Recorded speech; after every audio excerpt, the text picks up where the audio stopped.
allow the children to have the budget. It's okay. Off your mind. It's okay. She Off your mind. like me. Chai! Now wow, people wey suppose talk truth to power don't off mic. And if we talk, now 500,000 they go summer us, call them hate speech. But fear not, Maiyegun don't come. Ingo torchlight every corner, nooks and cranny of all these bad people where they spoil our country.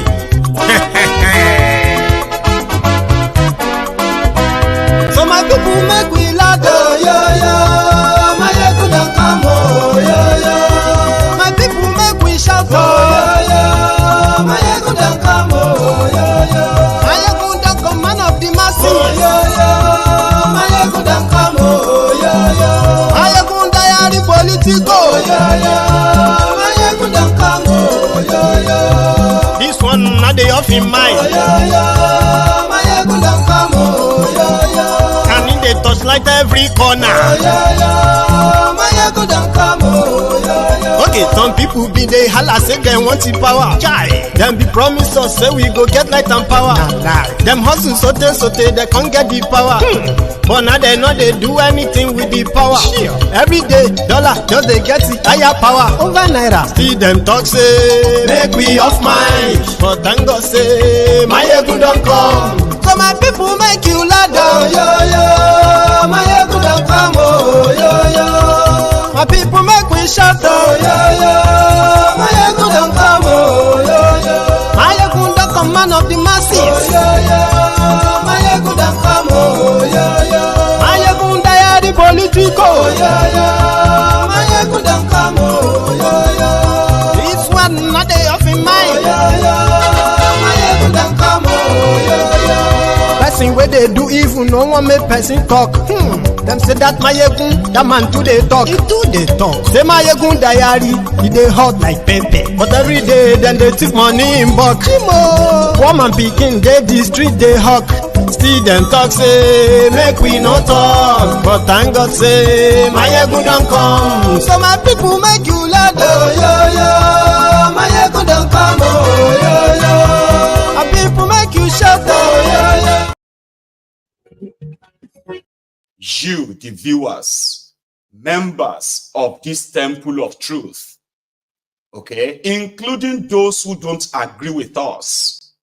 I'm talking about the Buharidins, Buhari Didiris, the Buhari Denotus, the Buhari Dijatus, the Buhari Shukus, the Ungoziaris, the Unnekaharis, the humbled slaves, the voluntary slaves, the sophisticated morons.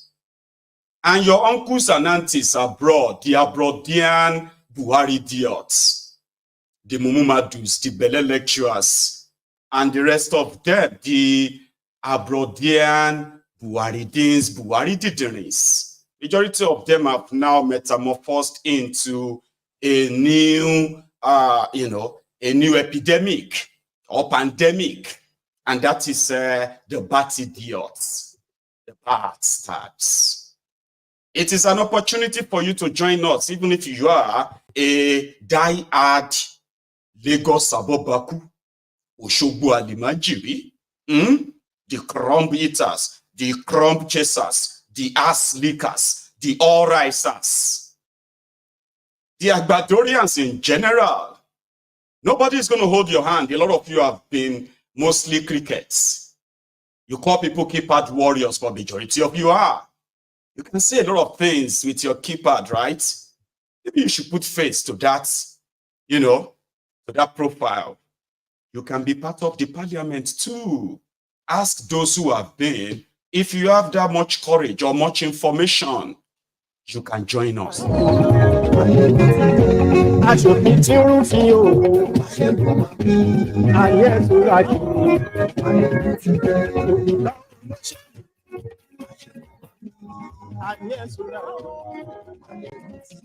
Controversy will never end, and this fraudulent coastal highway is no exception.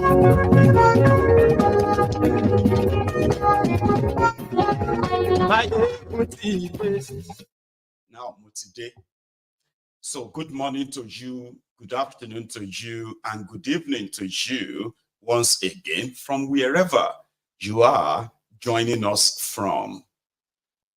It is the People's Parliament on the temple, in the Temple of Truth, and you are all welcome to join. There is a link in the comments. You can use that to join us. So if you want to join us to be part of this tonight, there are a few rules that you should have, you should know. One of them is that the rule of composure and appearance. Don't join this People's Parliament. Don't use that link if you are already on your bed, without clothing, in a dark room. Just watch the program, okay? Please don't join us without clothing on.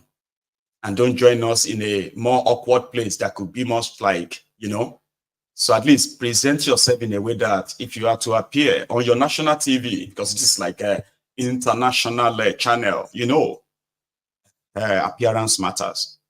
Then composure, which means when you join, please mute your microphone until you are called. The moment you are called, you have everything. You don't even have to talk about what is being said here. Okay? You can pick your own, what you want to say. Use your slot. You will be addressed as a parliamentarian, which means you have 5 minutes to say everything that you have in your, you have in your mind there. Maybe extra 2 minutes. If I ended up engaging you, like, okay, you raise a point and I'm like, oh yeah, that's right. Oh, no, that you get an extra 2 minutes. So when I raise my hand like that, or I say the word, thank you very much. Remember this, please. When I say thank you very much or thank you so much, that is me telling you to round it up. You have less than 30 seconds then. That shouldn't be the time you are now going to remember something you wanted to say again. Oh, sorry, 1 minute. Sorry, Maiyegun, 1 minute. Please don't do that. I would have to cut you off. So let's see how many people we can get on tonight. So, like I said, let me delve you into, get you into the whole program tonight. So thank you if you have shared this. The conversation surrounding the controversial news that the American as well as the French forces were negotiating, or government rather, they were negotiating with Nigeria and few other West African countries that they were planning to move their base or bases to, like from Niger Republic, as these Francophone African, West African countries have rejected the presence of British and American forces on their soil. And as an independent countries, right? So this has been honored by America and France. So they need new place. So the question that, the news that then popped up in the last 48 hours was that the puppet master, the druggie, Kalu of Nigeria, the one that was ready and willing to wage war, lead Nigeria to war with Niger Republic, simply because they removed their own corrupt criminal government, as alleged. So it's none of Nigeria's business. And if it's going to be Nigeria's business, it shouldn't be anything of war. But Kalu was ready to move 15,000 Nigerian soldiers into Niger Republic, carry out an operation that was never really thought through without due process. But it was stopped along the line when its secret got exposed. So that's how far Thiefnubu was ready to go for France to help them topple a regime that just emerged that is against the interest of France. So why Nigeria? There are many international pacts, according to some observers, right? International pacts that actually prohibits that. But when you are being led by criminals, when you are being led by lawless people, where rule of law, due process is no longer anything, it's now like a luxury, a mirage in reality, doesn't exist. Okay, so you can't expect them not to bend anything, especially if it's going to give them validation. So a lot of people have been raising dust about this, and this has now forced them to come out and say they have no such plan. If I were you, I would never believe them until this conversation is completely out of the table, right? Anyway, there is few reactions I want to share with you, just like pointing into some other diplomatic, factors that makes it, in case if Thiefnubu and his gang, and that's what I suspect. You know me, they are not people you can trust. And when I have my suspicion, I've always been right. I'll tell you my own suspicion of what they would do. Of course, they won't call it US or military base. Thiefnubu and gang, they will even be willing to embark on building the base for them. And they will call it something like maybe joint. Listen to this, and it is still the same thing. It's like talking about Ruga, Cattle Colony, and waterway bills. They are all the same to achieve the same objective. Okay? So, Thiefnubu and gang, who are con men, don't be surprised, okay, that they could come up with an idea that says Nigeria joint military operation, counter-terrorism operation, something. And they will now say America, France, and Nigeria, they are partnering, as if to say they are not partners now. They are partnering, and in order to solidify the plan, they will build a base wherever they want to build them in Nigeria. But just so you know what this really means, if that should happen, listen to this. Monitored on channels Politics Today with Sheung Okimbaloye. The credit is theirs. Channels News. A lot of people who are watching us tonight will perhaps be wondering, why is the fear of a sighting of a military base in Nigeria? Just to give a clue onto what America defines as a military base. America categorizes its bases into large or small bases. Now, what it means is that when America sites its military base in any region or any territory, it means that they will have boots on the ground. For their large bases, they will have military installations in a space larger than 4 hectares. That's about 10 acres of land, or worth more than $10 million US. And these bases typically have in excess of 200 US military personnel, boots on the ground, and almost 450 of all the US foreign bases are large bases. The smaller bases, which are sometimes called the lily pads, have smaller than 4 hectares. That's about less than 10 acres of land, and have less than $10 million US worth of military installations of resources. They also will include cooperation of security locations and operation of that site. And they have about 40% of their foreign bases are lily pads, smaller bases. That means that America will have its drones, its military operations, its boots on the ground in those bases. That is a typical. So you have a small American territory in that region. And we have almost 200,000 of such in about 80 countries. And America has almost 400,000 boots on the ground across the globe in their military bases. So for a clearer understanding of what America defines as military bases, perhaps that's a clue. But Prof, give us an understanding why is it dangerous for America to cite their military base? Because in your letter, you cited and you said that it is dangerous for our defense and internal security. Absolutely, because we know within Nigeria itself, there has been a very high level of terrorism and violence ongoing in the Northeast, in the Northwest, in the North Central, and other parts of the country. We do know we've had a very difficult relationship in the last few months between us and some of our northern neighbors Niger, Mali, and Burkina Faso in particular. The third thing we know is that these three countries, when they sent the Westerners packing, have set up new deals with Russia. Russian advisors and trainers are coming into their country. Now, when we leave our traditional foreign policy position, which since 1962 has been non-alignment, Nigeria since 1962 has always argued we are neither in the West nor in the East. We will pursue our national interest and we will relate with all the parties. That has been Nigeria's position. But from the moment you accept a foreign military base, you are no longer non-aligned. You are directly in one camp. So we are setting ourselves up for a battle with 1,600-kilometer border with Niger and Russian soldiers in Niger.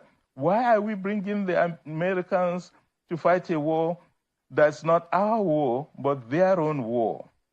But I think there is a much larger issue of concern for some of us, which is that Nigerians are very proud of their sovereignty. We've always looked down at the Francophones, at countries who are controlled by their old colonial masters, and we've been proud of our own history. Well, we never allowed the United Kingdom to do that to us. Is it now, after 60 years of independence, that we'll now lose some of our sovereignty to a foreign power that's bringing nothing in return? Let me emphasize some of the recent knowledge we have acquired over this matter. When Niger asked the Americans to leave, they released the secret agreement between the United States and Niger. And in that agreement, it is stated in black and white, none of the foreign military boots coming to the ground would report to the Nigerian government, will be known to the Nigerian government. They will be taken straight from the airport to the base. All the equipment that are brought in cannot be inspected by the Nigerian government. No Nigerian government or military official is allowed to visit any of these bases to find out what they are doing. Therefore, they are giving these hundreds of soldiers they are bringing in and the base they are carving out total diplomatic status and protection from our laws. So we've seen in recent times in Japan, it's been an ongoing issue. An American soldier from the base goes out in a town, kills a woman, commits crimes, and the Japanese government has no right to prosecute. It has happened even recently in the United Kingdom when a woman from one of the bases hit and killed a cyclist. The British wanted to take the matter to court. The Americans said, you've signed a deal with us. Your law does not apply to our personnel.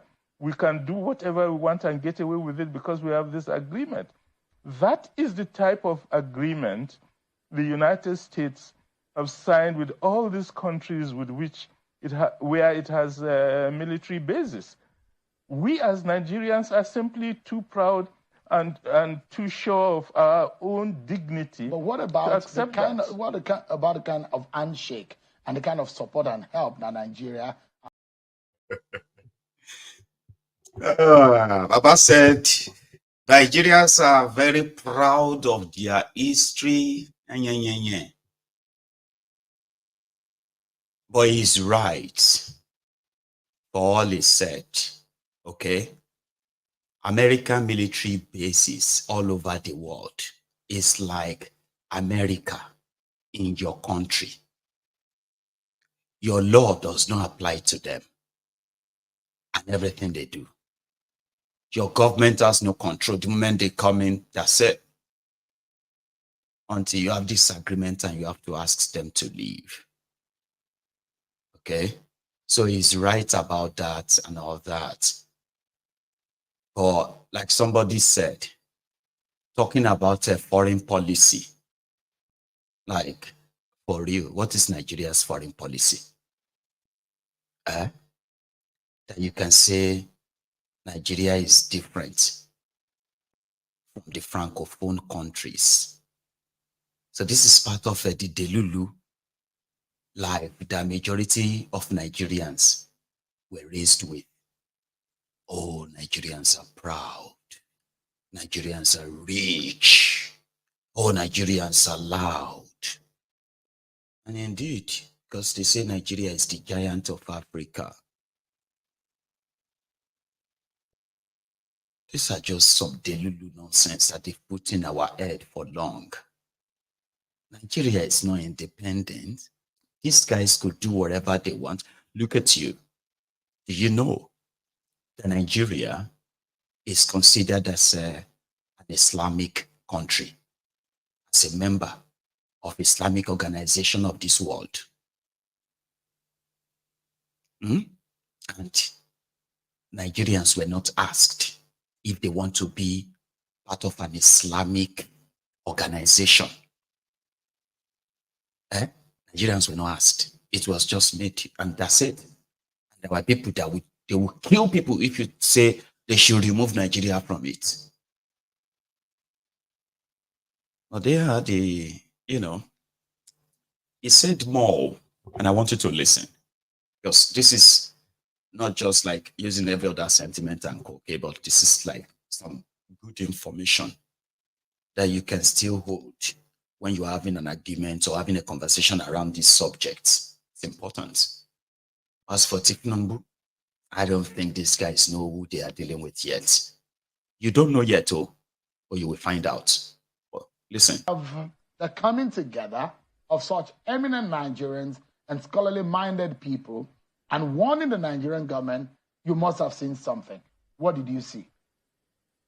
First of all, we studied geopolitics, and we've been following closely recent transformations in the world geopolitical order. In particular, the transformations in West Africa with 4 countries organizing coup d'etat against democratic regimes, 3 of them changing their strategic partner relations from the West, US and France, to Russia, and the entry of the Russian military into the zone.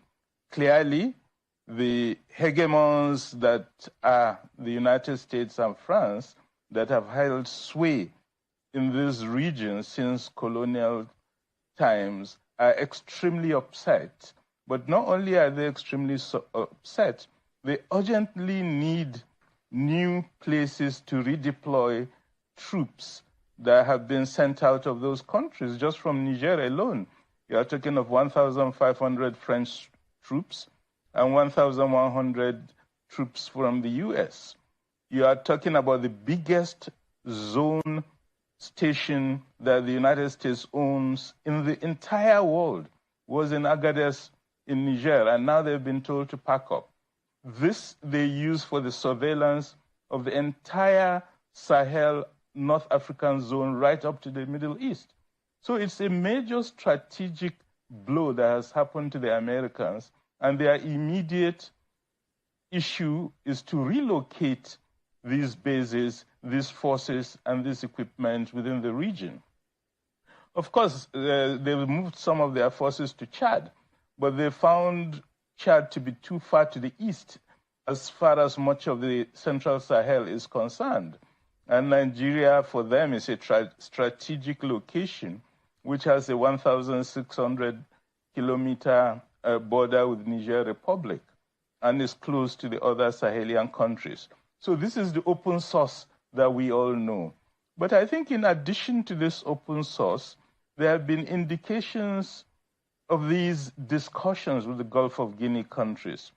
The current edition of Jeune Afrique, for example, has a detailed report about the agreements being negotiated between the United States and Côte d'Ivoire. 2 weeks ago, we got the reports from the Ghanaian parliament about the memo sent by the Ghanaian president about a base. And we also know that Nigeria has been approached by both countries on this matter. So there is clear evidence that these are the transformations happening in the world at the world level, and that there are ongoing discussions, and Nigeria is a key target for them because of its strategic location in the region. For a lot of Now, somebody said, if the Fulani or a northerner is scared of something like this, that means it must be something good. So therefore, they won't believe whatever any Fulani speaking grammar. See, they have messed up with our heads, no doubt. And I don't think it's going to it's going to get killed in this generation. I understand, but there are still people that can do what is called critical thinking, okay? I know, like I said, they've messed up with our heads. Immediately you saw him on there, automatically he's a Fulani. And whatever he had to say doesn't matter to you. Okay. But for those who can still kind of look things critically, I want to speak to you. How many of you have an idea of the current world politics? War here, war there, all of this stuff. And then how many of you probably have an idea that is actually already ongoing, what you can call the Third World War? And the Third World War, for some, is believed to be planned to be fought in Africa. And let me explain that to you. It's going to be war of many wars. Economic and the usual mortal wars. And if you are not paying attention, I hope you should now. Currently, all over the world, there is a belief among all these guys that the future, Africa, is their future. For some reason, without planning any recolonization or what have you, the last 10 years I've seen the surge in the interest of all these different world power in Africa, in different parts of Africa. And the increasing rejection of the West, which is a threat, according to them, to their future. How? Before now, America, Europe, and some of their allies, they have used their presence in Africa to increase what you can call their, a bountiful reward from Africa by exploiting their resources and supplying weapons to continue to keep the continent restless. That is that. But China, they found their way too. Russia, they are back. And every one of them, China is making advancements. Russia is making advancements. And as these two are making advance in Africa, the West is depleting, depreciating. On this, they are now going to some of the supposed non-allied countries. Listen, there is something called NATO, because you know that I mean NATO. And there are also those who are not, there are members of that NATO, and there are those they call the non-allied members. These are people that are not compulsorily meant to be involved in any of their wars that they are waging all over the world against themselves. So in this case, Nigeria happened to be a non-allied of some of this, which means Nigeria could deal with China, deal with Russia, deal with America, deal with Europe, deal with Arab, deal with anybody without any level of allegiance. And the reason why Nigeria has been able, and a few other countries in West Africa have been able to do this, is because over the years, they've never allowed any of these military base and all that in their countries. They signed allied deals where, they have these military exchanges. Nigeria has same Exchanges is when Nigeria can buy weapons from China, buy weapons from Russia, get weapons from America, buy weapons from Europe. Not many countries have that same privilege because their allegiance have been to either Russia, China, or America. And in most places in Africa, right, none of these, especially the West, one of the things that have made the West, when I say the West, I'm talking about America and Europe. One of the things that have made them lost so much ground in Africa is because they have treated Africa, they've treated African resources as more important than the Africans. So over the time, they've allowed, in fact, they've helped corrupt regimes to further oppress their people as long as the free flow of the resources. Now, somehow, these allegiances are now changing. The map is changing. So there is going to be future war. And it's no African war. It's the war of resources. It's war of natural mineral resources. And they will make you, Africans, fight the war. So if you are not seeing it yet, maybe you should. So where you are seeing Fulani or seeing Yoruba or seeing this or that, you see, when this happens, you will have no choice to say, if you try, because you have no choice not to participate, you will be conscripted into their war. And many of your young people will die. And this is the ground for it. So with the moment Nigeria takes this, which Kalu, if he's not thinking, maybe they should probably say it loud and clear to him, is that once this happens, whether you are Yoruba, Hausa, Igbo, Igala, Ijo, Ishekiri, Yoruba, Efiki, Tifi, Fulani, Hausa, whoever you are, they will pick you up every now and then. Why they are throwing your young people into their war, your resources will be used to fund it. And again, that's something you should be worried about. So it may sound like Abba because of base. Like I said, I'm talking to people who can think critically. I'm not talking to superstitious people who are living off some of the some of the Lulu delusion of things they've put in your head to make you feel like Nigeria is this or that.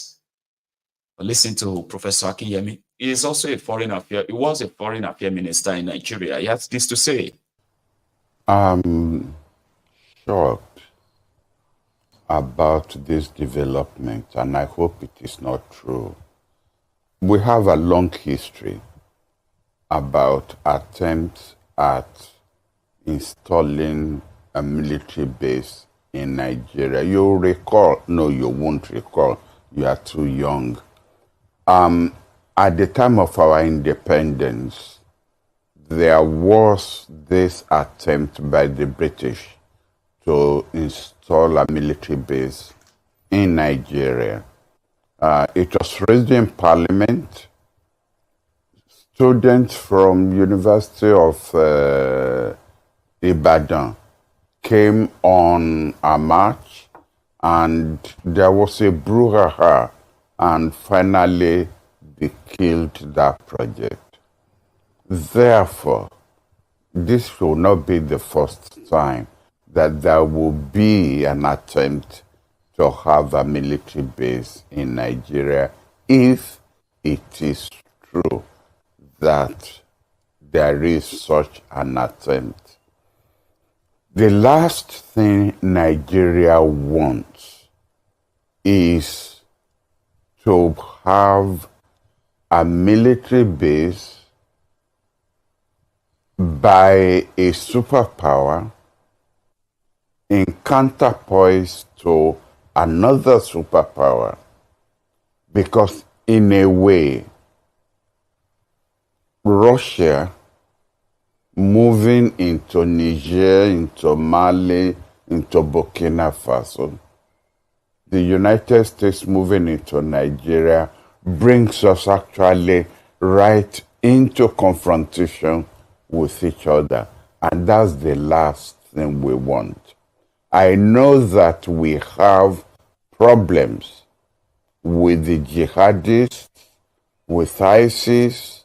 We have security problems, yes. But the solution is not for us to be in confrontation with another superpower.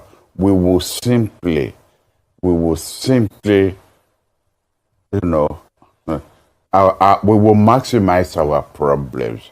Therefore, I hope it is not true. I hope. Just so you know, you don't pretend, I believe you will not pretend that the war to capture Africa and our resources and use our people to defend the capture has been going on for the past 20 years all over Africa. Let me show you something. Talking about the presence of all these superpowers. You know about the Niger, Burkina Faso, Mali, Guinea, and few of them like that, meeting Russia and getting military support from Russia, which means Russia is building base in those places. And what Russia is promising them is that they will defend them against any Western power trying to destabilize their countries for their resources, like they are doing in Congo now. And they took the deal. So that to America is like Russia is there, China is there, and America is disappearing. That is unacceptable. Since America and Europe are pals, right? Nigeria taking this just simply means you are now American NATO, while the Mali, Mali, Niger, and the rest of them are Russians. Russians. So the moment they want to try anything out, all they have to do is just to shoot themselves, shoot from both sides. Remember, Russia is very far from Africa.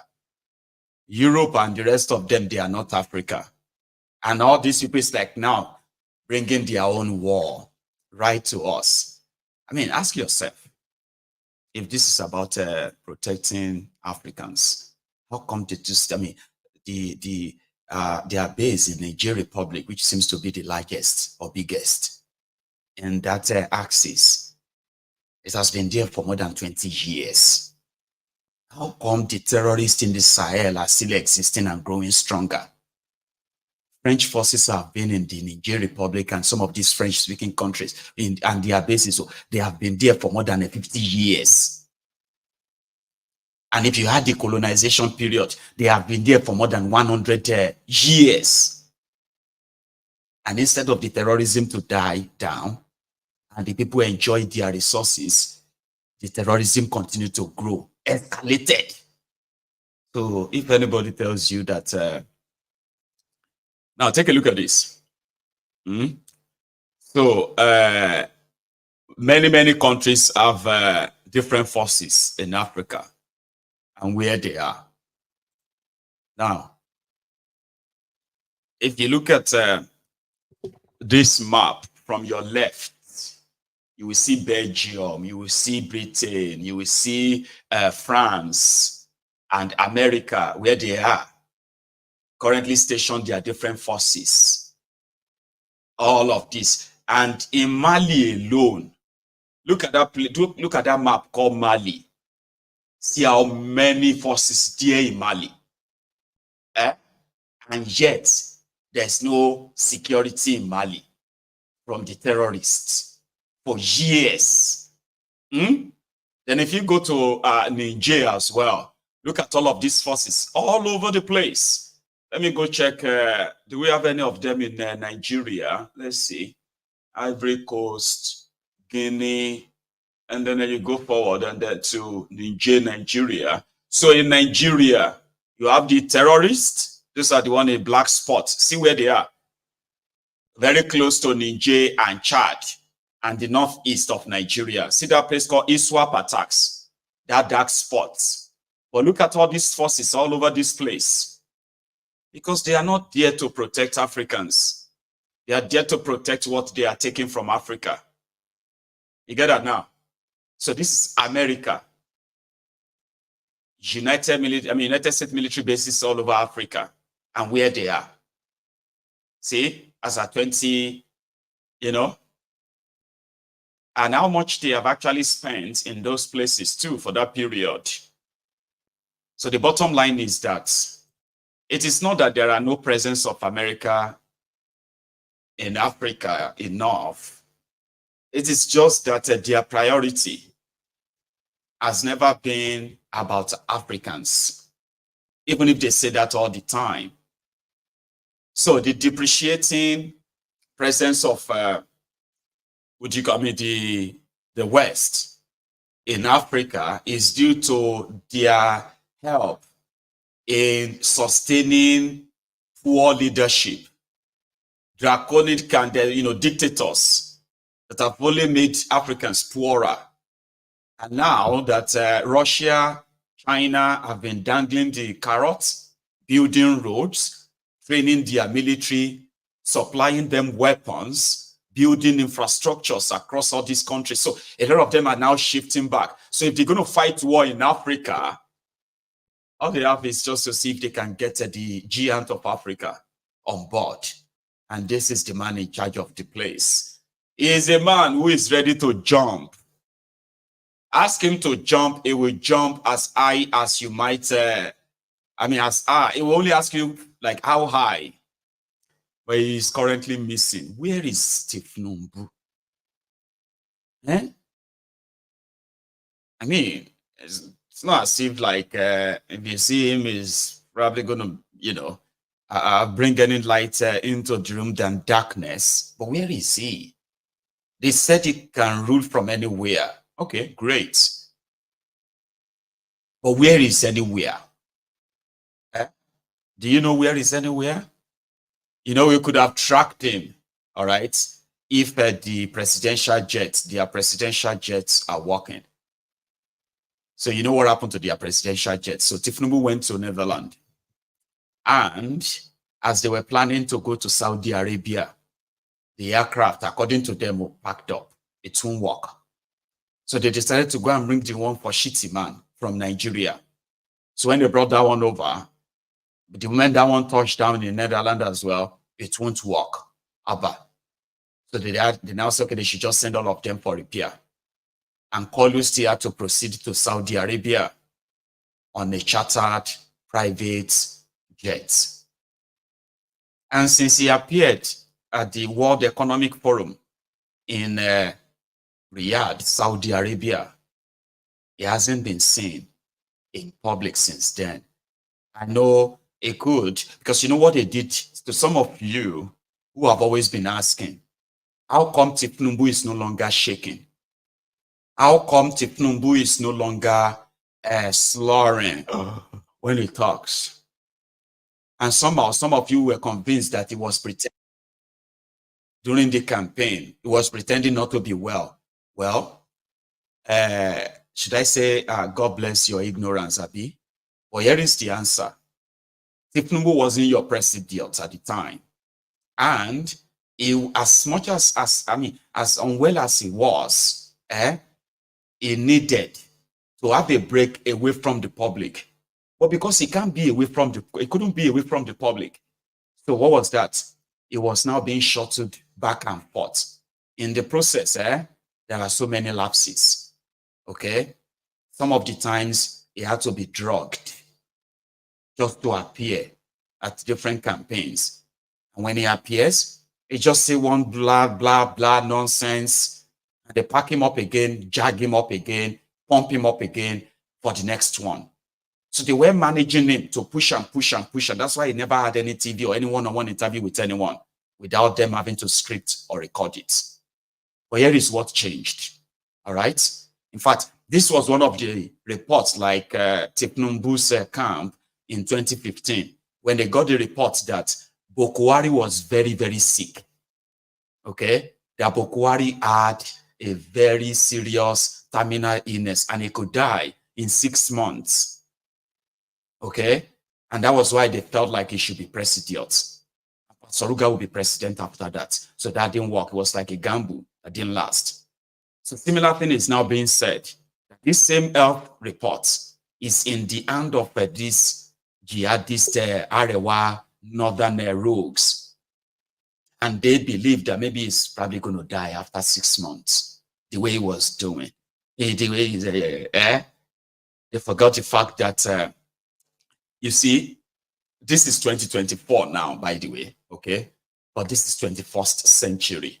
There are some healthcare that money can really buy, but it's just like, you know, it will only be for a while when nature will take its course, okay? For Boko Haram's time, they had to use the body organs of God knows how many people just to kind of, they almost replaced almost everything in it. Kidney, heart, everything in him. Just to kind of post him up like that posture you have there. As for Thiefnubu, his own problem is drug-related, dementia. You understand that now? So it's called the drug withdrawal, the old age, the shaking, the slurring, and all of that. They were drug-related.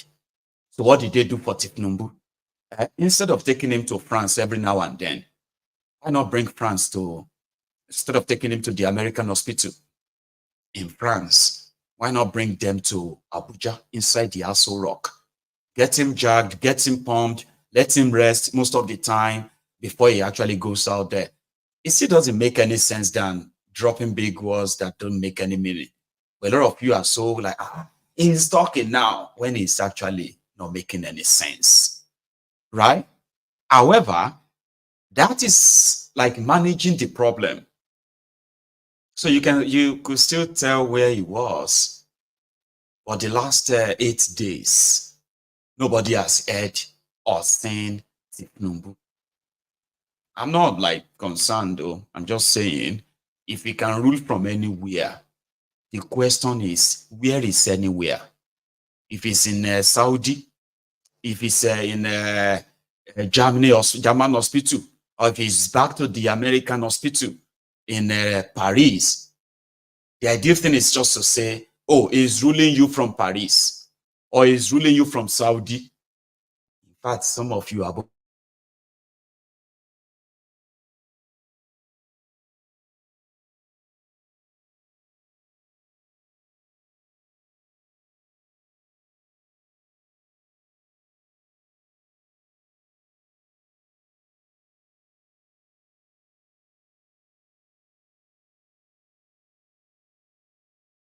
I think I'm having an audio issue. Can you still hear me? Sorry about that. There is a connection problem, right? And I think it affected the audio. I hope that the audio is back now. It should be back. Thank you. I think it's the network. It's sort of a lag a bit there, and broke the connections. Network, rather. So, I'm sorry about that. You see, network can be a little bit funny too. Okay, but the sound is back, right? If I don't know. So if the sound is back, which I think it should. If the sound is back, somebody said it's not clear. What does that mean?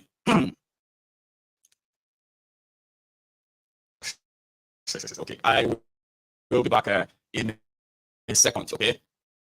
But before then, right, I want you to kind of elicit list. People, this group of men who claim that are assembly members are not assembly members. They are not existing. I want it to be on record. I accepted that peace accord. I accepted that peace accord to give them a floating. That is the truth. There was nothing in that peace accord that's a constitutional issue. It's a political solution to a problem. And I accepted it because these were people that were eating in my house.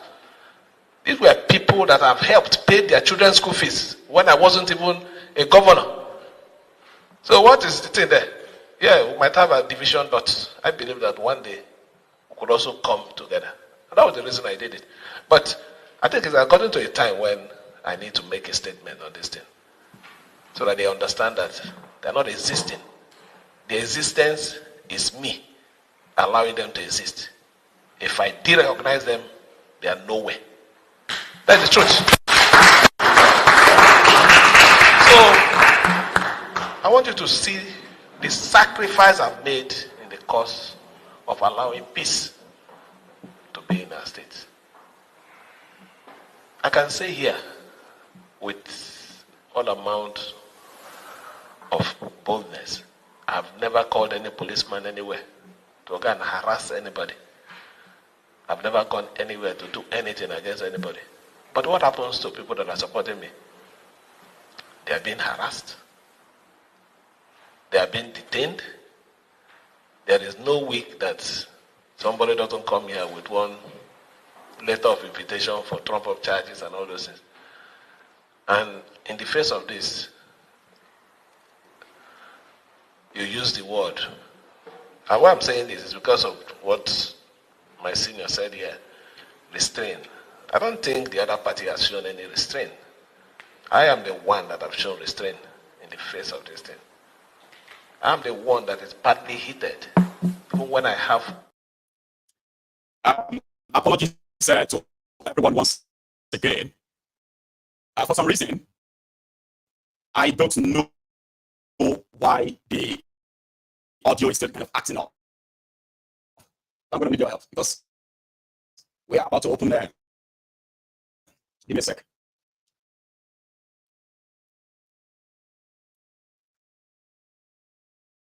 So for some reason, I don't know why my voice, or my audio is really acting up. Just give me a sec, okay? I'm going to go try and fix that. I'm so sorry. Sorry about this. All right. Well, let's see if the network is okay. Then let's people, those group of men who claim that are assembly members are not assembly members. They are not existing. I want it to be on record. I accepted that peace accord. I accepted that peace accord to give them a floating. That's the truth. There was nothing in that peace accord that's a constitutional issue. It's a political solution to a problem. And I accepted it because these were people that were eating in my house. These were people that have helped pay their children's school fees when I wasn't even a governor. So what is the thing there? Yeah, we might have a division, but I believe that one day we could also come together. And that was the reason I did it. But I think it's gotten to a time when I need to make a statement on this thing, so that they understand that they're not existing. The existence is me allowing them to exist.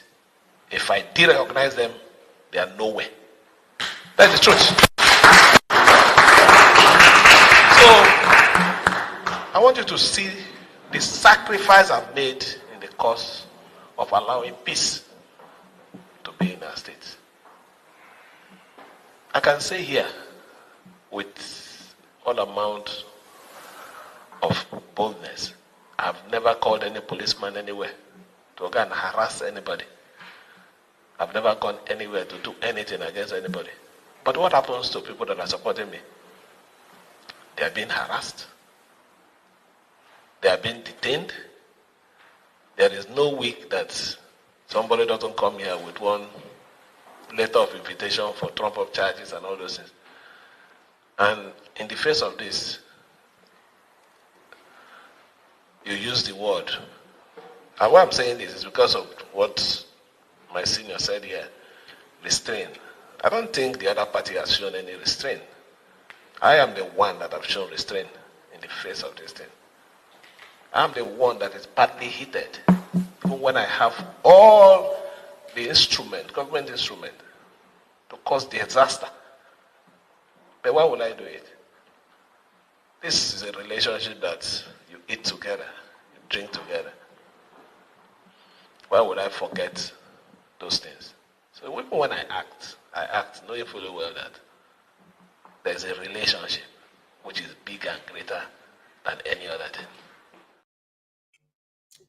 And I hope it is fixed now. I do not have a clue why our broadcast is being jammed. Maybe America and Britain, I'm sorry, America and France are trying to say, shut up there. What are you talking about? Like, we could make you not be able to talk again, but I don't think so. But that would be like superstitious. So let's put that aside. Anyway, so I hope this works now. If you can hear me loud and clear, just say yeah. So my own 1 hour is gone now, and I actually have a few other things to share with you, but I'll just keep them to myself until when I have my own shot of the prime time. So if you are interested in being part of this chat tonight, please use the link. Yeah, there is a link in the description of this video. Okay, please use that in joining us. Currently, I think there are some parliamentarians already waiting. But for those who have put on their their cameras, I want to say thank you. For those of you who haven't, we'll wait for you to do that. But there's somebody in the house that I can see in the studio right now. Do you want me to say or just show you him? No, I'm just going to show you him instead of saying. Now, the first parliamentarian tonight, a very, very, very, very popular face on his first appearance on this platform, right? He's back. Sekou, my brother.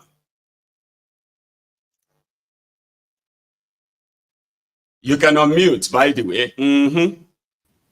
Yes, peace and blessing, my brother. How are you? Very well. Should I say Happy New Year to you? We've not had you since the first and the last time we had you on air. And then it's really good to see you back in the studio, by the way. So, how are you? Yes, I'm very happy to be back. I'm always following. Even if I don't come to the parliament, I always follow all the podcasts. Yes. Fantastic. Yes. So thank you so much. So and you others, like I said, I'm happy to be in the house. Thank you. Others who are still there in the studio who are yet to put on their own cameras, right? We'll wait for you. I think I have the first, worthy parliamentarian here that we can indeed rub minds together before the rest of you are ready. Please put on the camera, mute your microphone, and we can declare now the parliament open.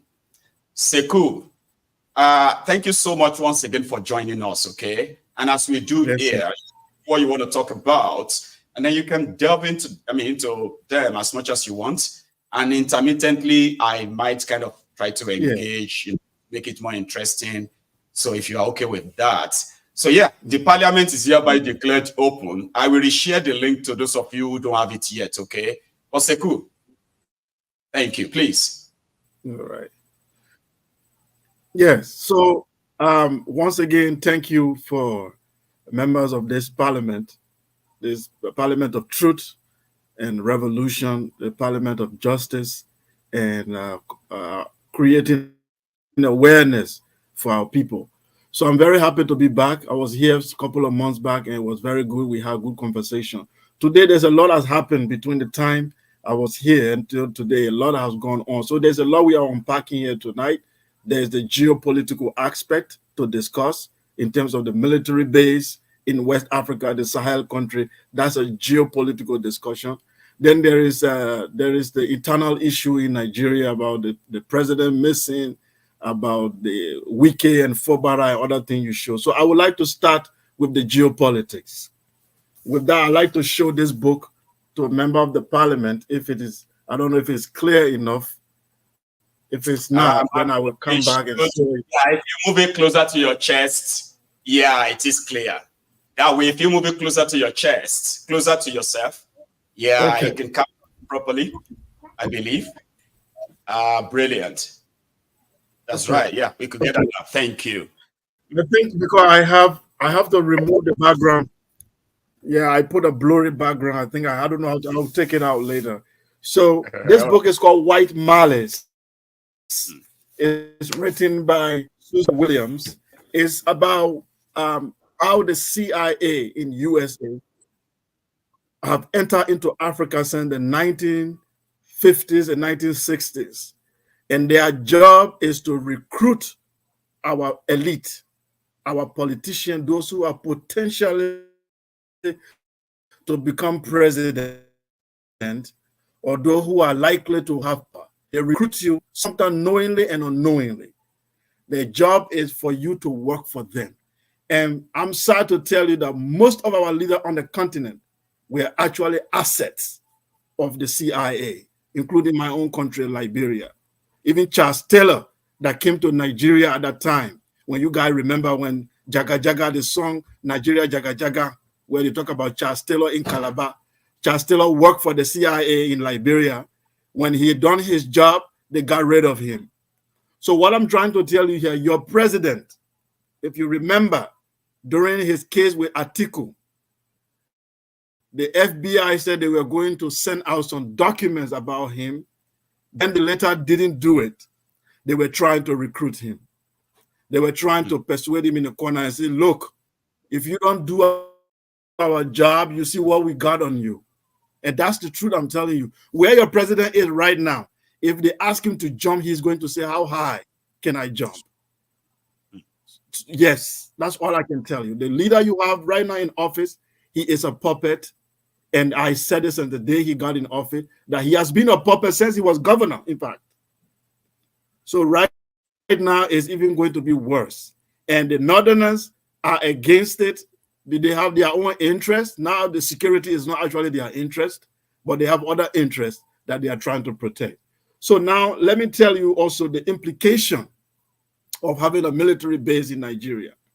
Nigeria is a potential superpower, or was, or used to be a potential superpower for West Africa and Africa as a whole.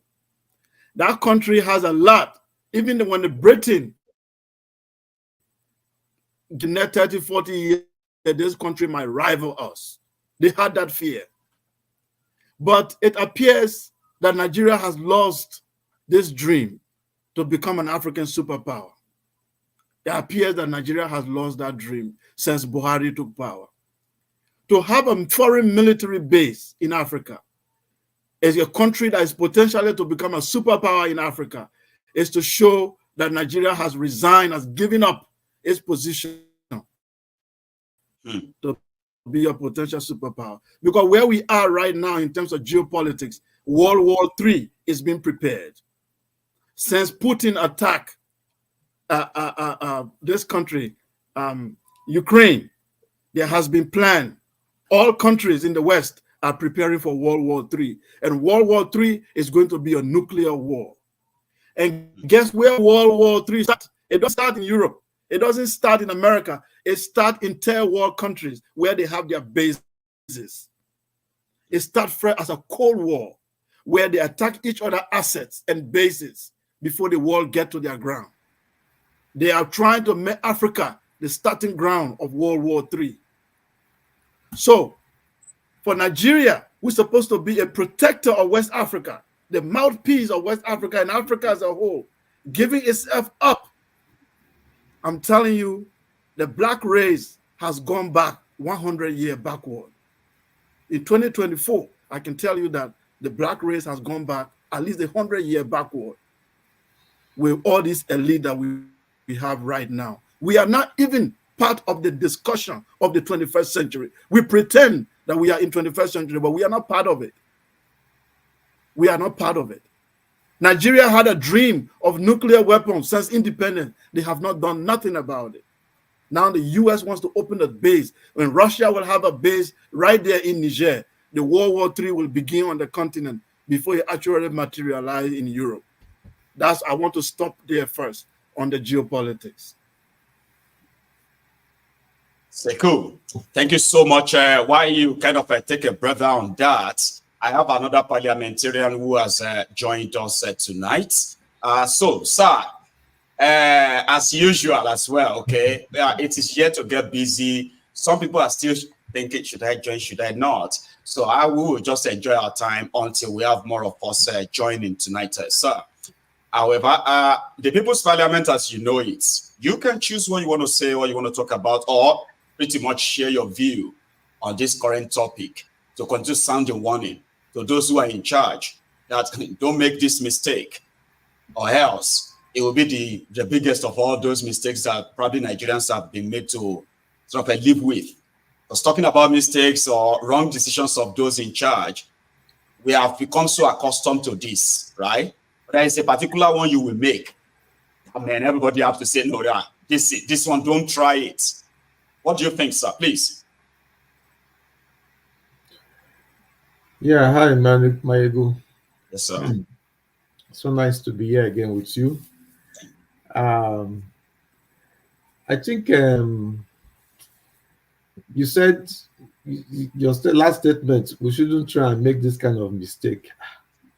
Omo, you should know that there's nothing like mistake in Nigeria.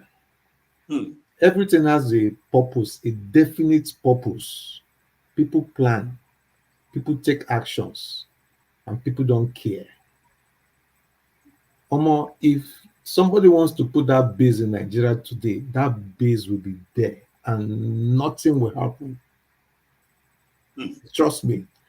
But it's so ironic that in those days in the university, when we were in university in those days, more than 25 years ago, if you stay off campus, okay, and you have one of the court guy who is a leader of a team, one of the court guys like the Don, is your neighbor, you dare not say you are going to be in another court.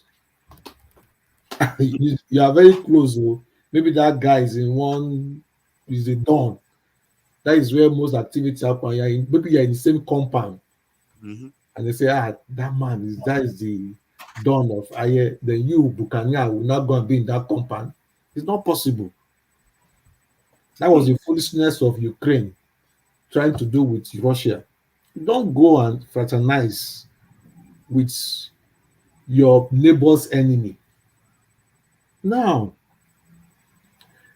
it's so ironic that I've listened to commentators speaking about these things since yesterday. And it's so baffling is that nobody is even talking.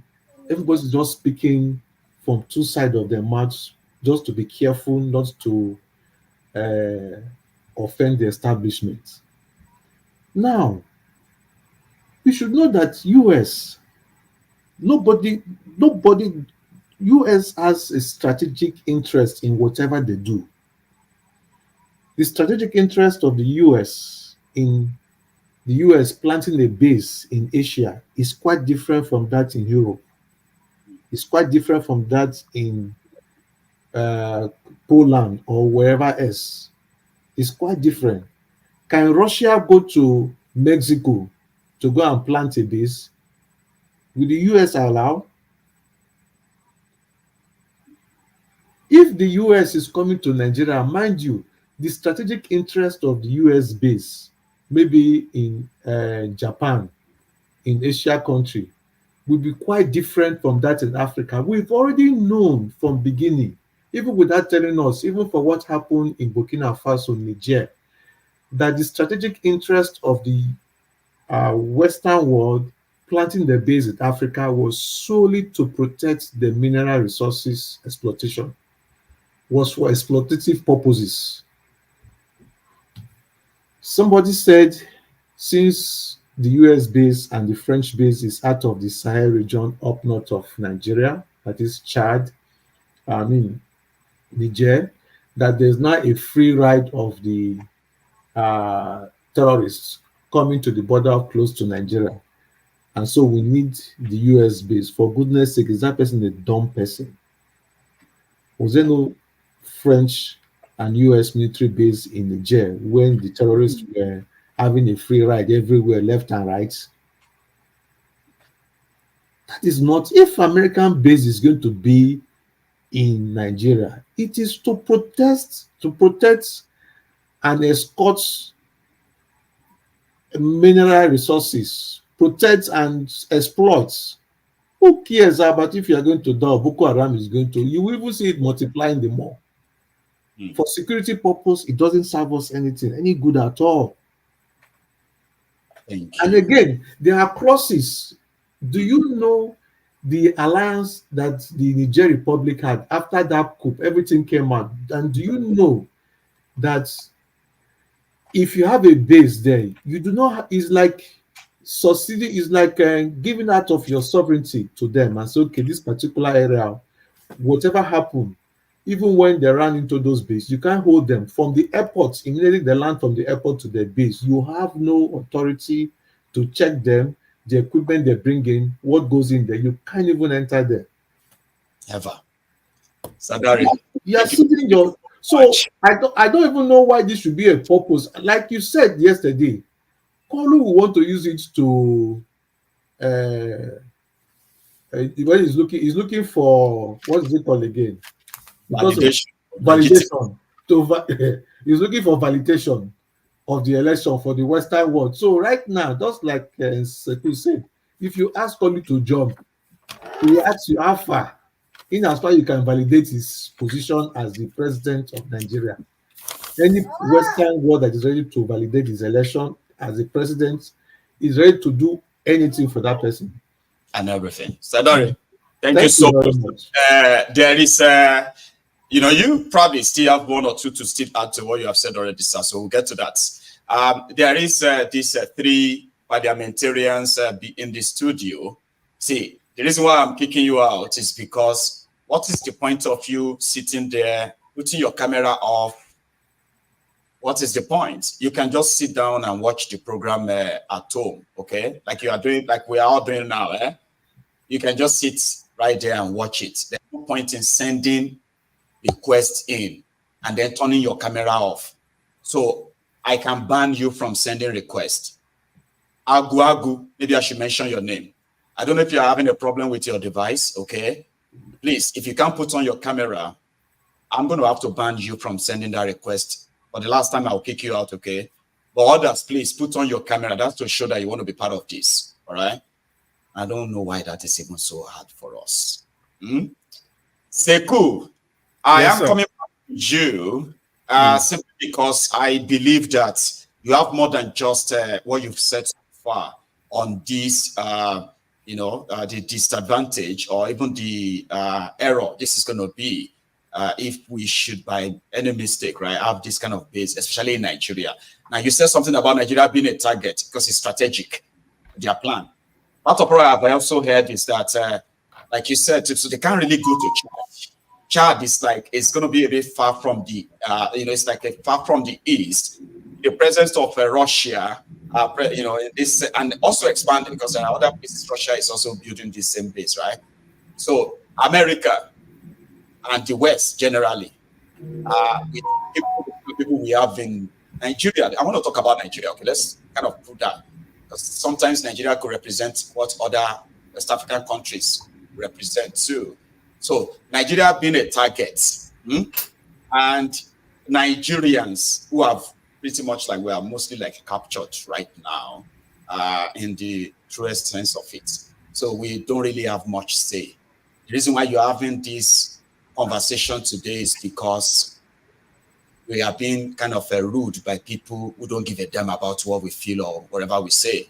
So, and to make it worse, this Thiefnubu's government is different from every other government or regime you've had in Nigeria. It's a specialist in propaganda.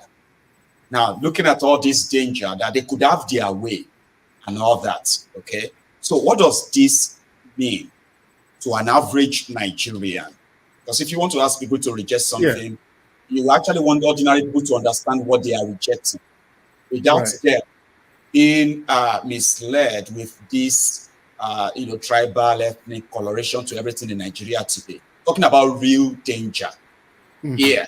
So what would you kind of manage to point out to an ordinary person what this means if it should happen, or they fail to listen to the public outcry? What does this mean in practical terms? First of all, I would like to speak to young people. Some of us who watch Hollywood movies. Hi. We watch watch Hollywood movies a lot, American movies. So we are printed. There are two lies that we got from the American movie. The first one is America is a Christian country that wants to protect Christians around the world. That's a lie number one. Lie number two, America is fighting Islamic Islamic jihadists around the world. America is protecting the world and getting rid of jihadists. Lies number 2. That's 2. Lies number 3 is that America protects democracy around the world.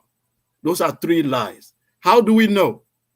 The number 1 allies of America in the Middle East after Israel is Saudi Arabia. Saudi Arabia is a monarchy, a ruthless monarchy where women don't drive. But they are number 1 allies of America. Women don't drive there. No democracy. You can't protest in Saudi Arabia. No protest. The king is closer to God. When the king says something, alhamdulillah, everybody follow. So America protects them. Do you hear America criticize Saudi Arabia one day? And they still behead people in Saudi Arabia for crime. They cut people's hands off. Their justice system is like 13th century. But America never talk about them. 2, when they said America fight against Islamic jihadists, America is the one that created Al-Qaeda in, it's not a myth, it's true. America created Al-Qaeda in Afghanistan, created the Islamic movement in Afghanistan to fight the Soviet Union. Some of you who know history, it is America that paid jihadists to start jihad movement in the Middle East to remove Russia. And Russia then was called Soviet Union. It was those jihadists that turned against America. So with the jihadists you are hearing around the world, they are American children. America produced them. Some of you who have heard Osama was trained by America, you think it's a lie. No, go and check properly. Most of the jihadis you know, they were American children. Now let me tell you what happened in Mali that led to Mali coup d'etat. The Malians called the French to come and help them because those guys were almost taking over the country. The Azawad, the jihadis that came out of Libya. When the French came in, they stopped the rebel, but by the time they got to the last town like Gao, they told the rebel, they had a deal with the rebel that, look, we'll create a buffer zone between you and Mali. On one hand, we'll tell them we are fighting you, but we are not really fighting you. And on one hand, Mali will be on the other side. We'll tell them not to get to this area of their own country. We'll be controlling. So they will be in between. It's called divide and rule. Then they will be controlling the mineral resources of the country. There will not be peace forever. And you will always need them for you to get peace. Malians discovered that through leaked documents by Russian spies and show it to them that these people you say they are protecting you, they are actually having dinner and they have breakfast with you in the morning. In the evening, they have dinner with the jihadists. They were using you guys. That's how the Malian soldiers decided to take over their country. And I speak to you, Malians were able to kick out all the rebels from the territory after the French left. So what you are seeing, the day you put a military base in Nigeria, that's the end of Nigerian sovereignty. You are no longer free. You are back again from square one. All the fight of Azikwe, all the fighting of Awolowo, all the fight of Namdia is zero. You've come back to base one. It's like, I always use this illustration. It's like a slave who was free midnight, and the master told him, you are free to go.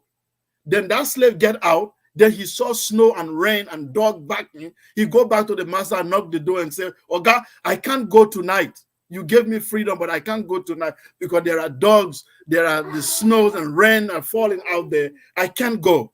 And the master tell you, okay, go to the basement and stay in the basement until tomorrow morning. Then when everything is clear, I will tell you to go. And as that slave go back to the basement, the morning never came. He remained in the basement forever. That's just an analogy of what is about to happen to African people.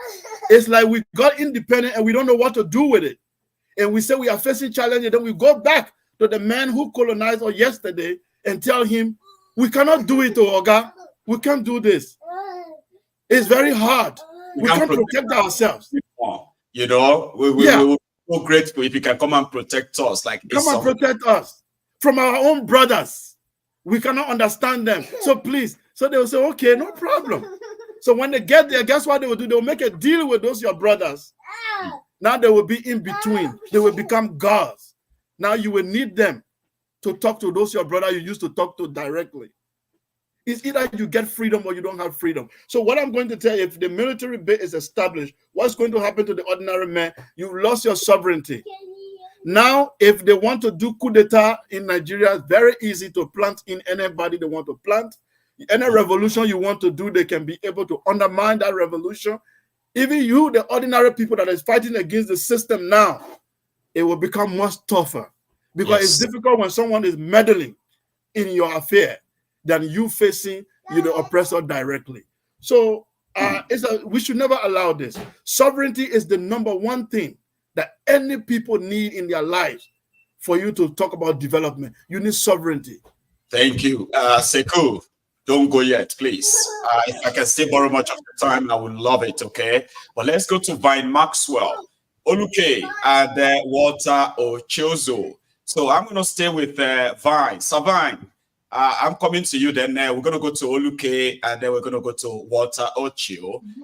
So, how are you, sir? Okay. Maiyegun, fine. Sorry. Can I go?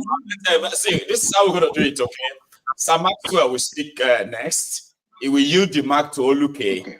Oluke will yield it to Sir Walter. Now, if any of us still pretty much have anything, don't worry, just say your things in 5 minutes, okay? You can wait, okay? You don't have to leave, all right? I can come back to you and then you can add anything else you've forgotten, okay? But let's go, Sir Maxwell, sir, please. All right, thank you,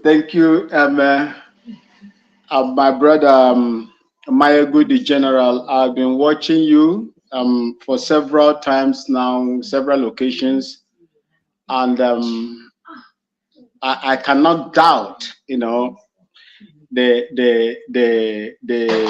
doggedness that you have and the strength. I do not know where you are getting your strength from, the General. But I am by Maxwell. My mom is from eastern part of Nigeria, the Igbo side. And my dad is a Ghanaian from the upper east of Ghana. Oh. And yeah, I happened to serve in the Nigerian army for over 18, 19 years. So most of this things that is happening in Nigeria today is not new. If you look at Nigeria, when General Sir Maxwell, sir, right? Because I do say that to everyone when I speak to uniformed men, okay? Because we know it never used to be this worse. And I always say thank you. Because there are those who chooses to actually be infiltrated, servicemen, uniformed men, out of passion. A lot of that is missing today. To somebody like yourself, right? Thank you for your service. But please, continue. I'm interested. God bless you, sir. There is nothing the United States is going to offer to Nigeria. But if you ask me, the General Maiyegun, I would say that it is going to be a catalyst for the destruction of Nigeria. Because Nigeria, as we speak now, is it a country? Brother Maiyegun, is Nigeria a country? A country, you have a country, let me say, a constituted authority that allows people. Why did I fight in Liberia? Why did I fight in Somalia? Why did I fight in Sierra Leone? And finally, Bakassi Peninsula protecting Nigeria. Why did I do that? Because I was protecting the integrity of the Nigerian state. How come today then that same Nigerian state cannot protect the individuals, ordinary individuals, General Maiyegun, that has no assault weapons to protect themselves, when every authority and weaponry is seated in the hands of the federal government? A big one. We had it that the past ex-governor of Kaduna State told Nigerians and the world that they knew where the armed herdsmen were coming from, that they have sorted them out, pay them that they will no longer come into Nigeria to kill. What kind of country do you have, Dr. My brother Maiyegun, and any other person that is listening to us here today? Is that a country? A country that have a, let me say, why are they? We fought in Liberia. I spent 3 years, 8 months fighting in Liberia as an ECOMOG soldier. We know what we did there. The peace the Liberian people are enjoying today is as a result of the Nigerian army, backed up by the the Ghanaian people, because we had the highest number of soldiers. If they go back and tell you the number of soldiers we lost, go to Yaba Military Hospital, you will see the casualties. That these are wounded in the war front. These are not KIAs, kill in action, not MIAs, missing in action. These are casualties that you saw in 37 military hospital. Go and see how they are treated. That same temerity, that same audacity we had to fight in a foreign land. Why is it so difficult for Nigerian soldiers to do the same thing in Nigeria? In your own normal terrain. This is not a different terrain. Far away from Nigeria. This is your own terrain. Nigerians 1991-92 fought in Yugoslavia when Croatia, Bosnia, Slovakia, Slovenia, all of them broke out because of the Serbian war, the Milosevic war.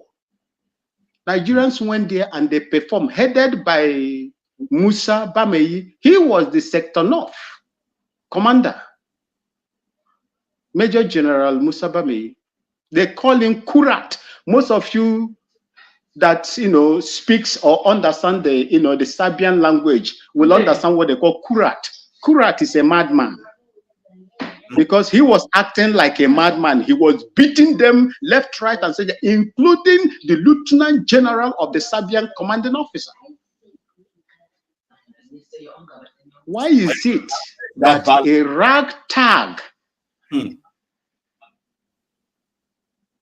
Why is it that a ragtag group of people will come into Nigeria and begin to rain riots on Nigerian people and cause them into internal displacement?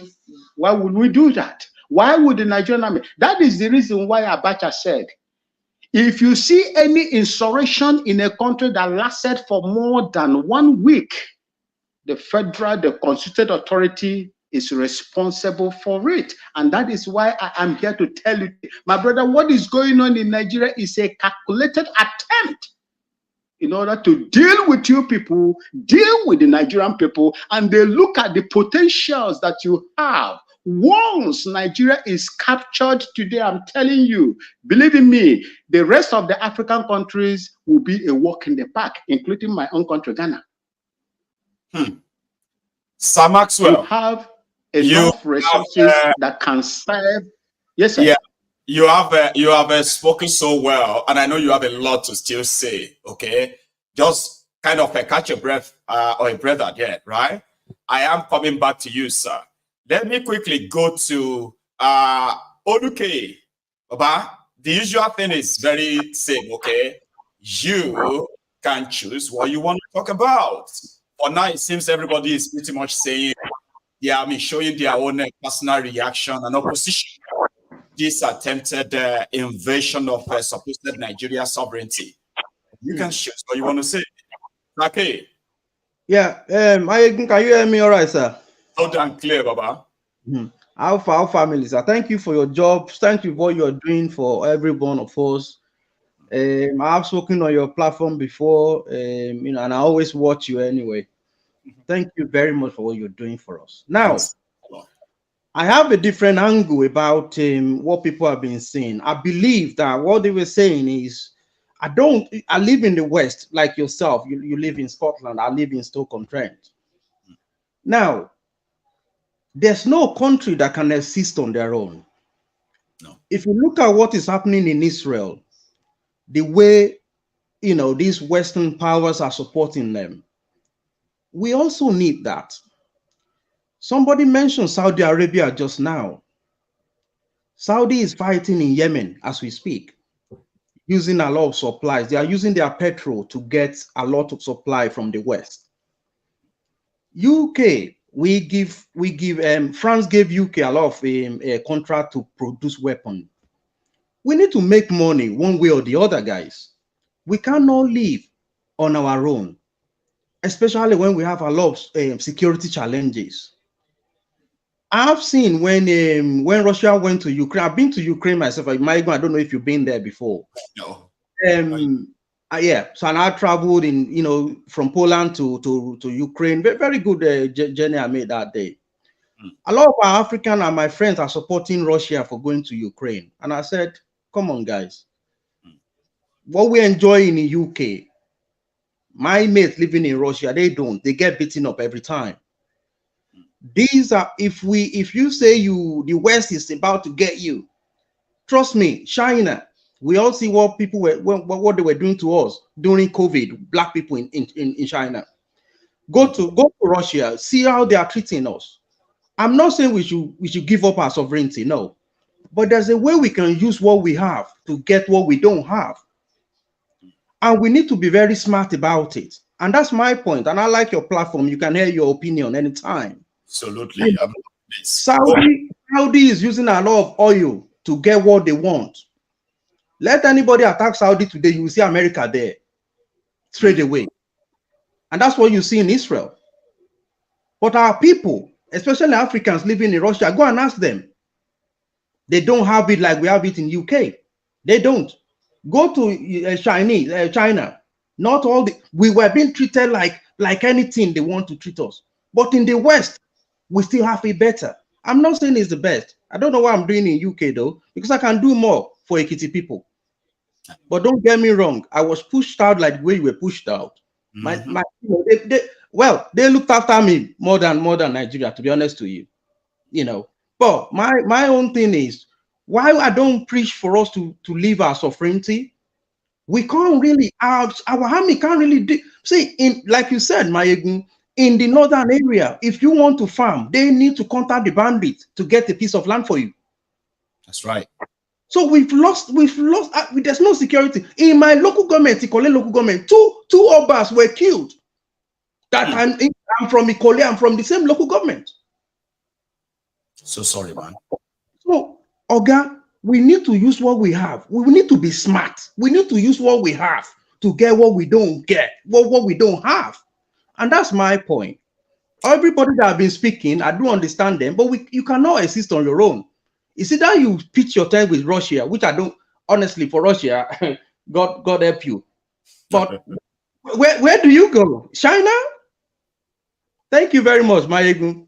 God bless you. I love this, right? And in fact, right, our viewers, okay, I bet they're having the best of time right now where they can disagree, because as they are disagreeing in the comments based on your views or your opinion, it's just to tell all of us here that we can all have different opinions about same issue.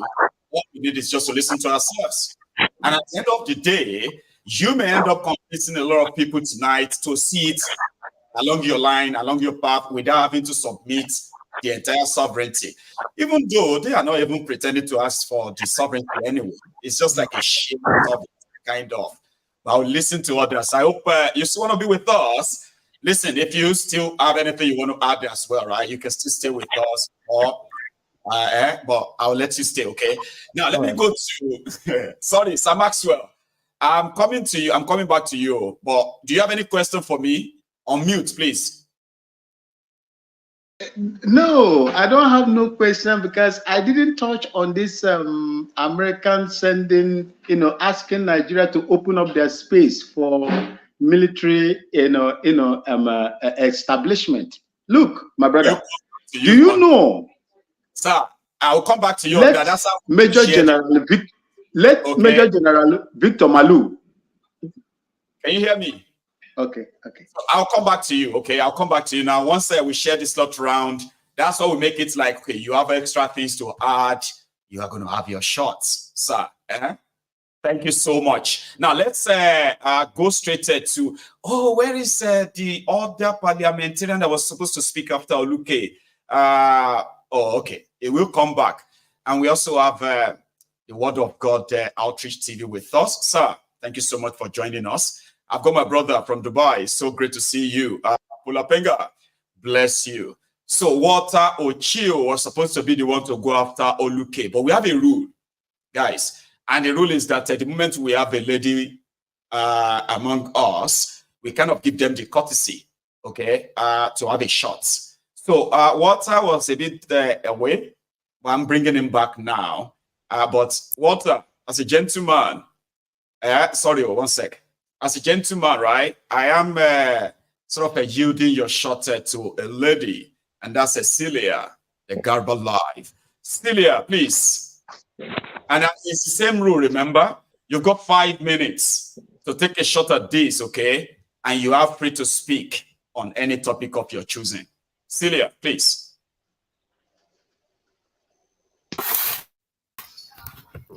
Okay. Hi, guys. So thanks for the opportunity. By the way, you guys are awesome. You're amazing. Actually, I have 2 minutes because I need to go get my daughter from school. I hope I'm loud enough. So when you play Kajak Momo, Kamugari, whatever the instruction is. What is this? Agbado. I didn't call anyone's name. I didn't say anybody is Agbado, but my Agbado is wearing Pampers. Or is it? So I don't know which mandate this one is standing, but I know say it's in my house, so I can do whatever I want. What I'm saying is we need to take our futures into our hands. We need to take our futures into our...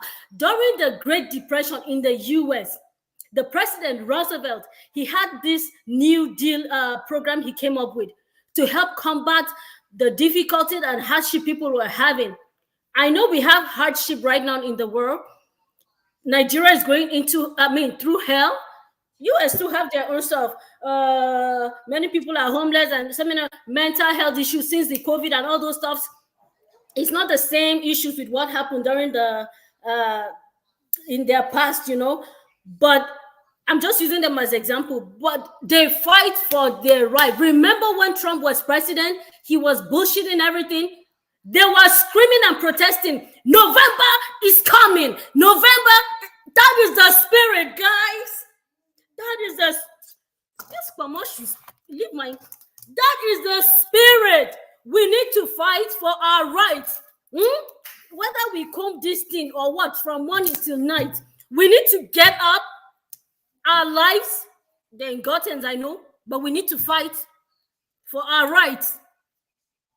We're intellectuals. We on this platform are not lunatics, okay? We're not scared of anybody. We are youths. We are Nigerians. The fact that we've not broken up. We're Nigerians, guys. It's either we fight to break up or we fight to stay together. And we're going to check them out of our country. If they want to stay, they have to go by the rule. We have had enough of their bullshit. That's what it is. Yes.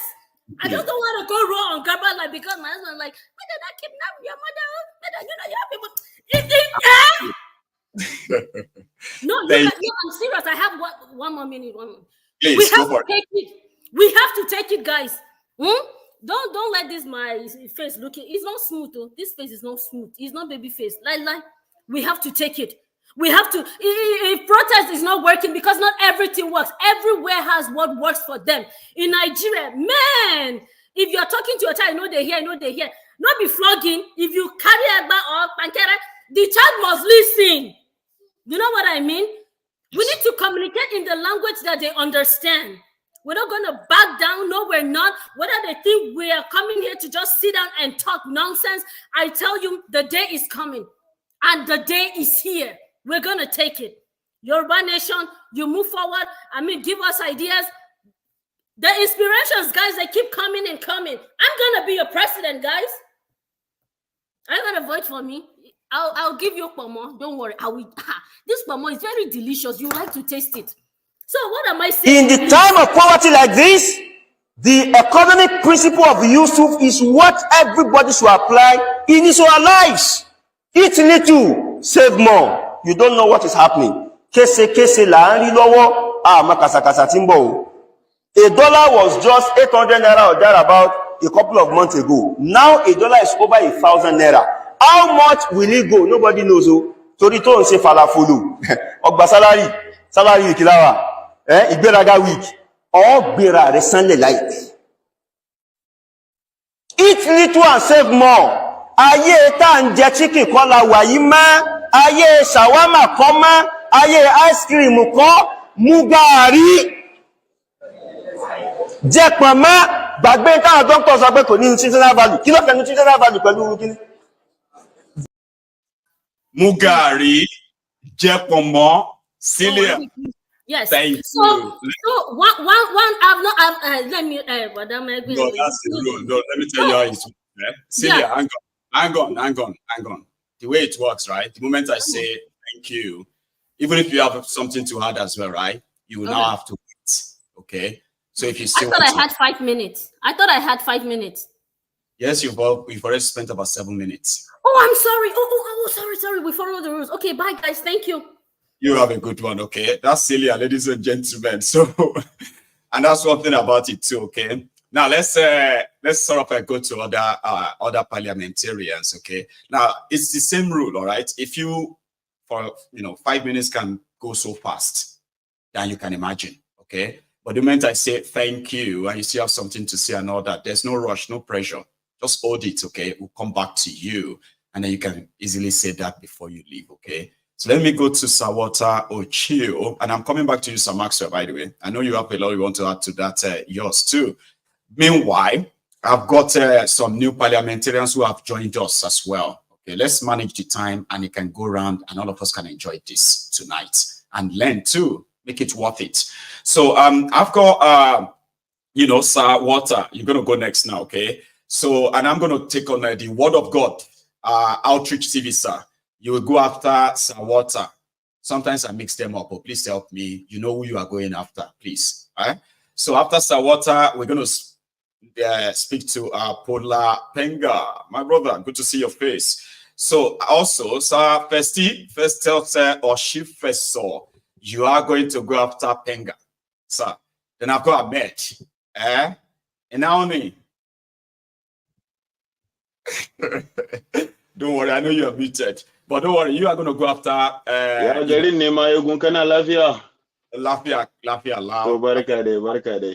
Mandala. So now that simply means that Ahmed is going to be the one to yield the microphone to any new entrant.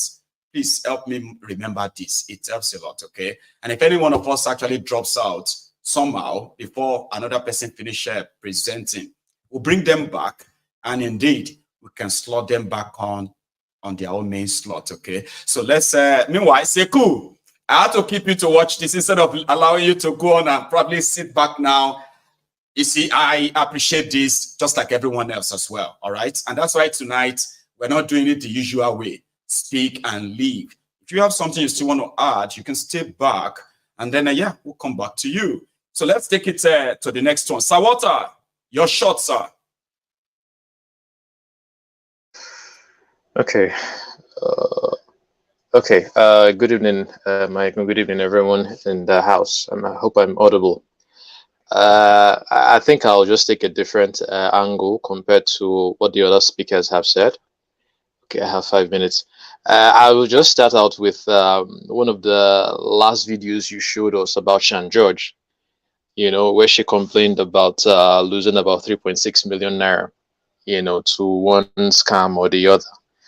I mean, I sympathize with her, but unfortunately hers is just one of many, which is just a representation of what the Nigerian system has suddenly become. To get by now, it's pretty much you have to rob Peter to people or rob people to have to get by, to have your way, so to speak. It's really a very, very sad one, but then it is what it is. Maiyegun, please regarding the demolition that happened, I think it was Mende. I wonder. I don't think it was an Igbo person's building or buildings that got affected, right? I think it's the shege was spread around, right? Like everybody who is a landlord there. I mean, I'm sorry, the voice of they are like Igbo, Yoruba, or a view, of course. Okay, so what you have been saying all this while is pretty much being manifested, which is the fact that, you know, all these guys who are saying, no, Igbos should leave this and that, that and this, you did say that after they have sent us Igbos away from maybe Lagos State or maybe from Yoruba land, the others who are also Yorubas or similar close to Yorubas as well will start getting affected. And a similar thing is happening, which just epitomizes the greed of the ruling class in Nigeria. They really don't care. It's not a case of a religion or tribe, or it's their own clique. If you don't belong to their clique, you will get kicked out, you know. And this is something that we expect to keep going forward, you know. Your question there, whether we still what's it called now, invest in Lagos real estate. I begin to wonder if people still think about doing that really when you see what is happening, because these guys will keep grabbing lands. I think my family was also a victim of something like that. My dad bought a land sometime in the past in Aja, I believe, years ago, spent so much money on it, you know, in the hope that later in life, some 10, 20 years or thereabouts, he would be able to get good return on investment when he intends to sell it off. It was grabbed off him. He went to court. For several years, he was in the courts, obviously against Jagaban now. Nothing. It was as bad as, you know, he was going to courts day by day, to the point that he got broke. He couldn't pay the lawyer to keep going. So what he then suggested was, okay, you know what? Since I can't pay you lawyer, go and do the case on your own with your own money. If we win the case, you take 3/4 of the land. That's what he had to let go of. 3/4 of the value of the land. He offered it to the lawyer. Unfortunately, even that didn't work. I think they began to threaten the lives of, I think, both the lawyer and my dad, and then they just had to hands off entirely. So all those years of investment, all the monies that he was hoping to have gotten, the return on investment he was hoping to have gotten, you know, all that just poof. Smokes went up in smokes, you know. It's really unfortunate, really. Me, I would always advise people, forget about investing in Lagos State. If you have something you can do in your village, in your own hometown or something, it's preferable you go on and do it over there. Last thing, I think I have 1 more minute, is the fact that you did say that, I mean, not that you did say, it was what was said when this guy Tunde Onokoya, the chess master guy, who was able to, you know, do a marathon chess game and all that, and he was able to get funds. I find it very surprising that Sonweku suggested to him that he would help him. I think there was something he said that he would help out, whether he was going to do something to help out in rehabilitation. I can't recall exactly. I'll help you repress it and you'll get your 1 minute back, okay? This is what I said.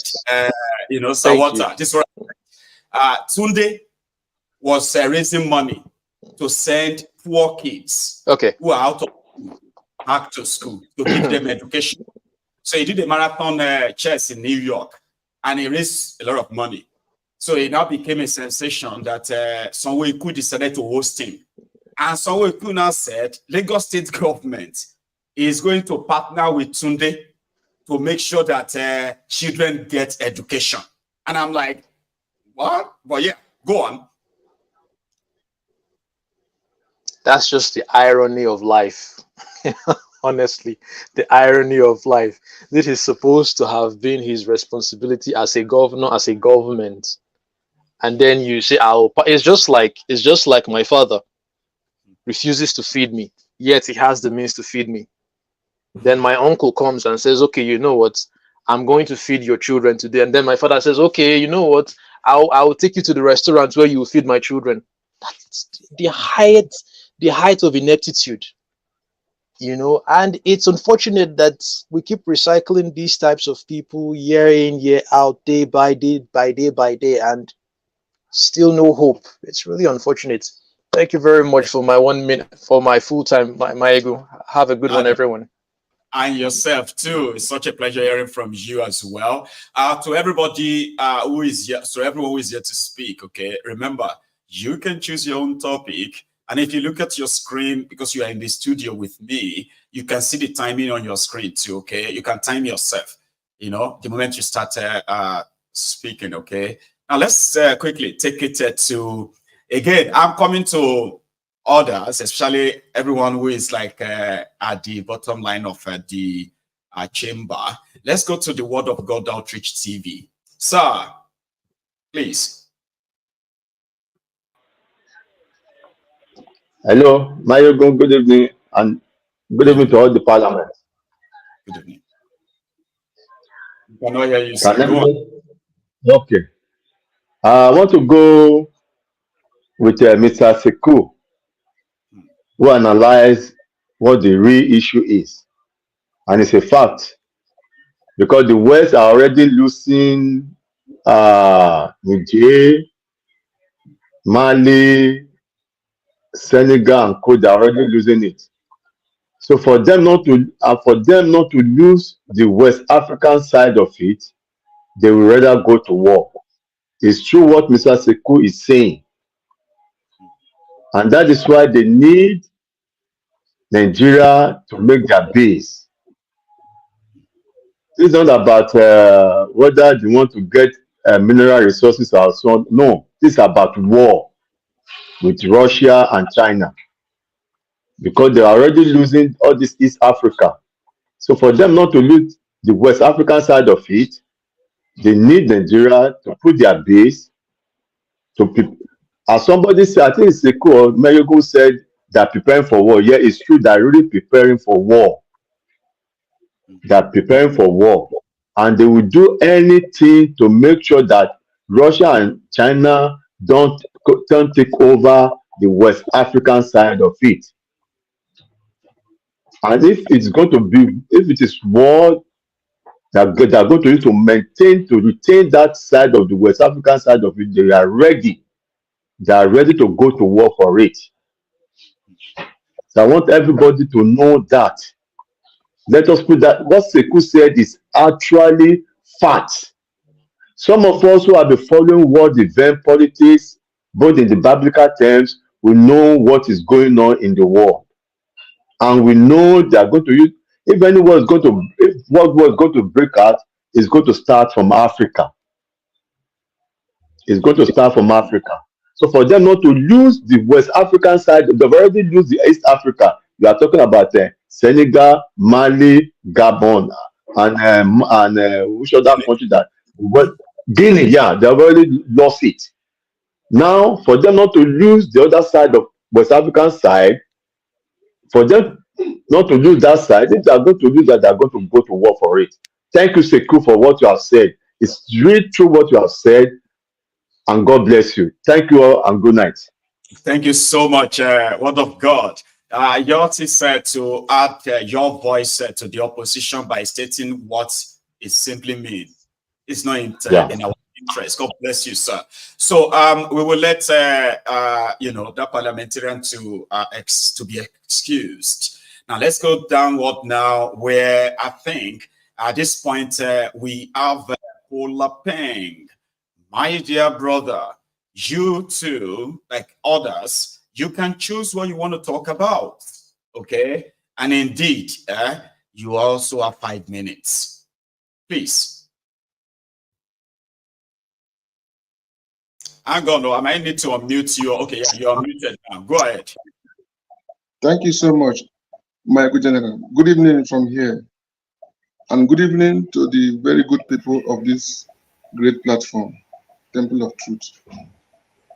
Yeah, I have so many topics, but because of the time, we just have to cut it piece by piece. You know, one thing I want to say first is, Maiyegun, let's start by, Nigerians now, are we going to bind by living with the high cost of living? Are there plans for things to fall back like it were before? Or Nigerians now, the poor masses who have no people speaking for them, are we now going to abide in living with that high cost of living in Nigeria? Or are there plans for things to fall back like it were before? Because I have been thinking about this. I don't know if Nigeria government or maybe the present or the past government, they know what they have done to Nigerians. I know 2015, before Buhari took over, I know how things were in the market. I'm talking for the people, for the masses, because I know how it is. I know how it is when you have family, when you have children, before when you have parents, you have people to cater for, your children to feed, to pay their fees, you know. So right now, look at how things have become. 2015, at least we can buy rice 16,000, one bag of rice, you know. But right now, bag of rice is 80,000, the same size, the same quality, and nobody is speaking about all these things. Look at fuel. There are a lot of things to say. I can't say things the way they are the way I see it, because things are. Yeah. Thank you so much, right? But you still do have another 2 minutes, by the way. If there's any other thing you want to add to that, short. Okay. Can you hear me? Loud and clear. Okay, Maiyegun. Yeah, I will speak for Nigerians living in UAE, Dubai. I want to speak for Nigerians living in UAE, Dubai also, because we are passing through a lot. You know, I am a victim. I'm a victim of Nigeria living in UAE life, not just like maybe as per se, maybe someone told me this is life. I live here. Nigerians living in UAE, we are suffering. Nobody cares about people living here. You know, they play politics with people's life. We don't have job, we don't have visas.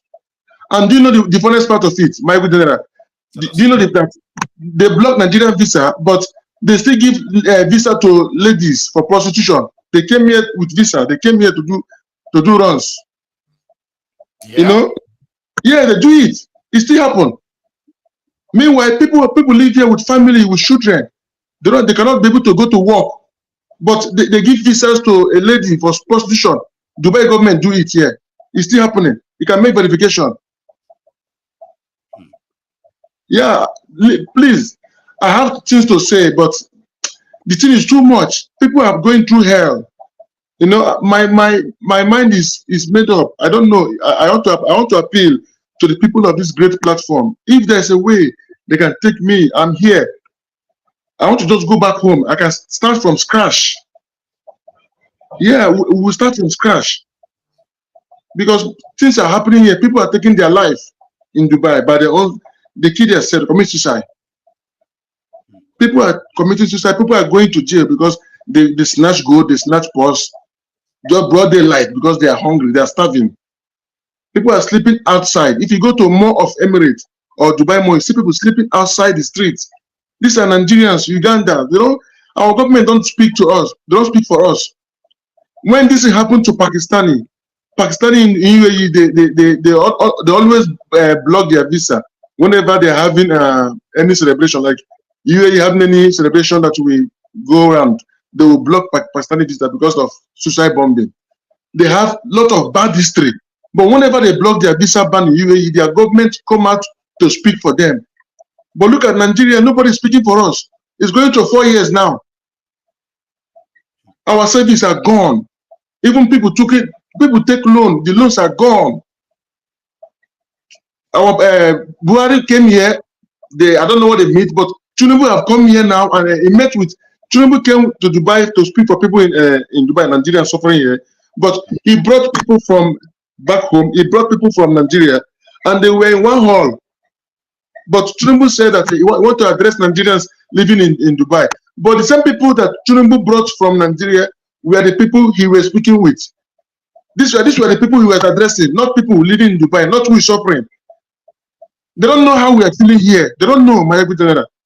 They don't know how we are feeling. I have a lot of things to say.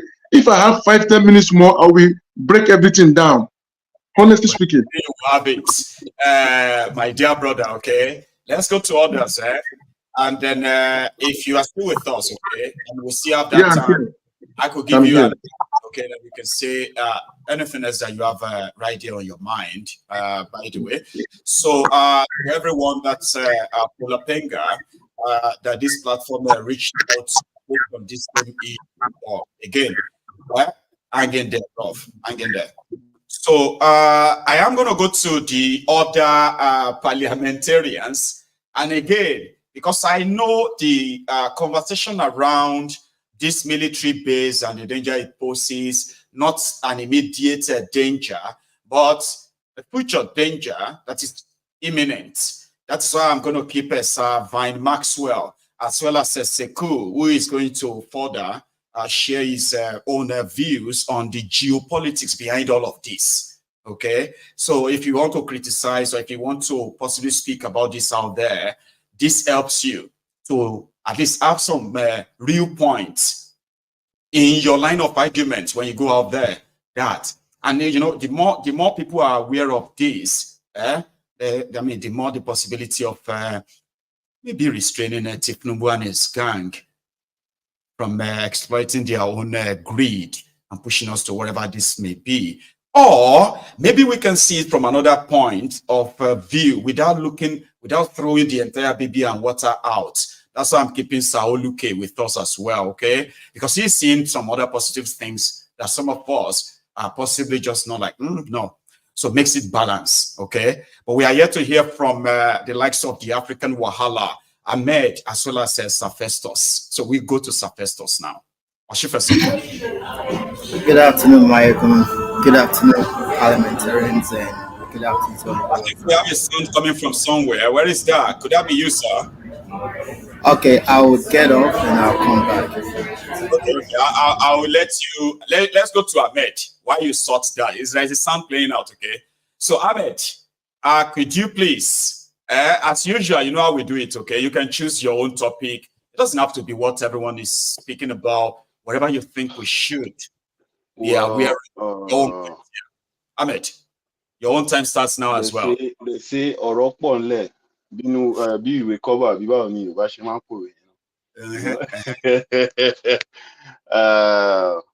so yesterday I wanted to call him, but when I was watching that program, I just left off.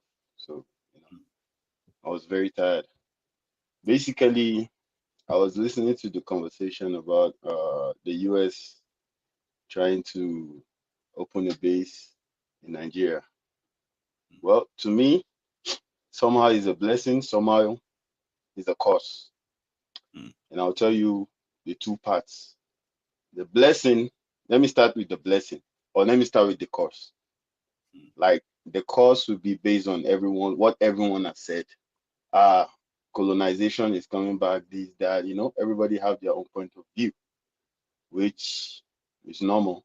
Reactions is normal because we've seen what's happening in the rest of the world where Americans are military. I won't say much, Maiyegun wishing luck. I know that you are. Yeah, so, but I mean, I'll just chip in some things with style. I want to say, you understand. Can you hear me, Ahmed? Yeah, Can you hear me? Yeah. Great.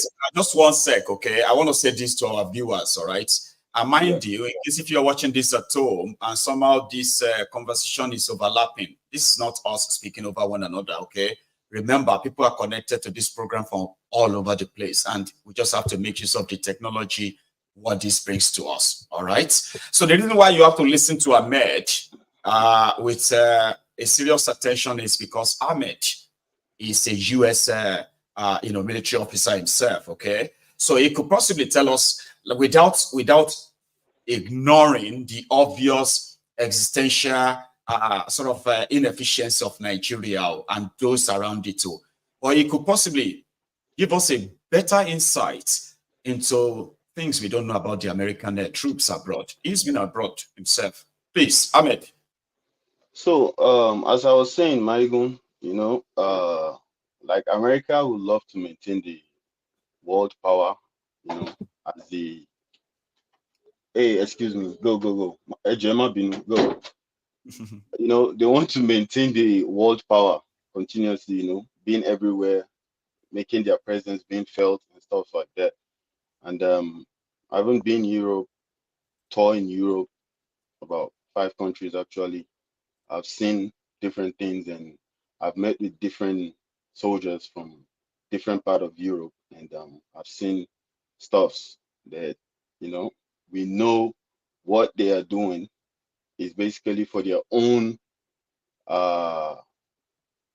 The Western world is just for their own interest.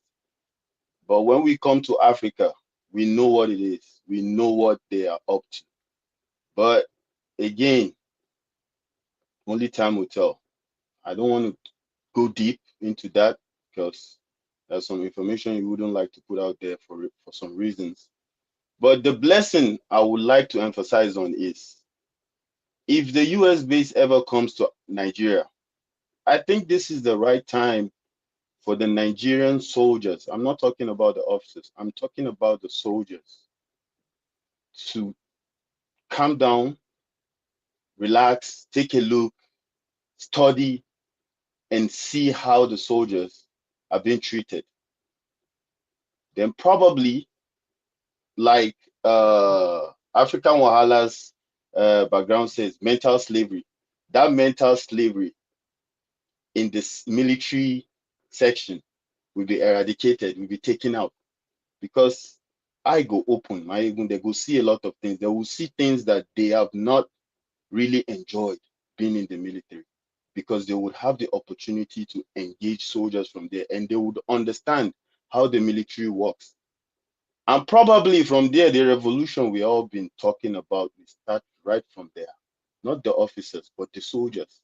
Because the officers always looking at, one day I will be a general, I will be in the social position, and I will be able to also loot and take whatever I need to take.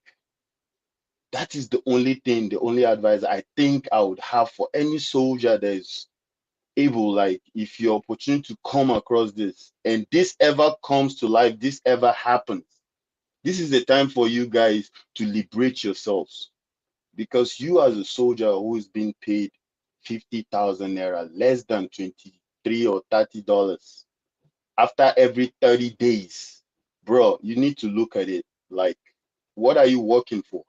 And you're laying down your life to serve a country that doesn't give a shit about you, whereby you have people who only focus is how to loot you dry, take advantage of you, but yet you'll be the one that will be degraded. They will harass you, they will do all sorts of things, and you are serving a country, a so-called country, because I don't see Nigeria as a country for real. So this is a blessing. Somehow it's a blessing. It's a blessing. I'm emphasizing on that. It is a blessing somehow. So I'll advise soldiers out there, if it ever happens, just make use of it. Make use of it. Ahmed, thank you. Okay. Your time is up, but if you have more to say to this, all right, I still have more to say for it. Hang around. I'm going to come back to you soon. I'm not admitting any new parliamentarian because we are now on our last hour, so we'll make very good use of it. Some people who believe that you shouldn't be put on the spot, but for clarity, okay, Ahmed, being an American soldier and all that, right, still enjoys the freedom of that expression without expectation of any backlashes. And I would think a lot of us should see that in this issue, right, Ahmed will have his bias, and that's why we speak more of the plausibility of the whole thing. And again, all free to disagree in this instance. He's a smart guy, and I believe that, he's not a loud man that will just say things that shouldn't be said, all right? So going forward, I'm going to go back to Safesti or Shifeso, and I'll come to the African Wahala. And we are going to go back to the beginning. Stay cool. You have heard a lot of people say a lot of things now, right? Now you can see the mindset of from left, right, from the back. And I've also taken note.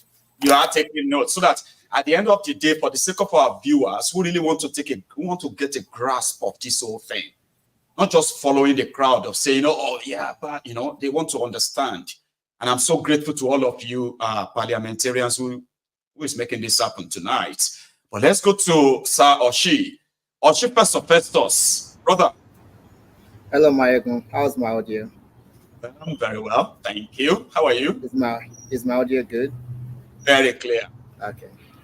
Yeah, well, good afternoon to all the parliamentarians at home,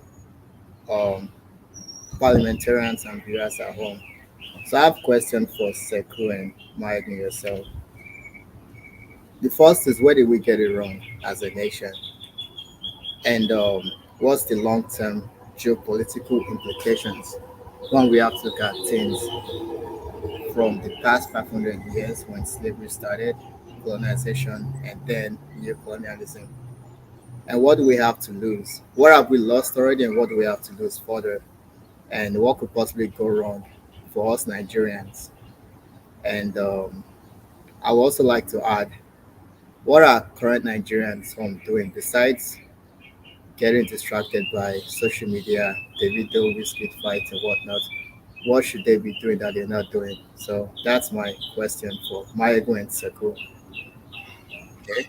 So what happened is that I am going to leave the answer to Sekou when we get to Sekou, okay? So you can hang around too, right? In case if the answer will need your follow-up either question or some follow-up finalities, okay? Maiyegun, can you help me? Let him summarize the question again. It was kind of a little bit long. Oh, was that? Okay. So it's talking about his questions, as I grasped them, right? Is that where did we get it wrong? That all this happening now, where would we say we got it wrong?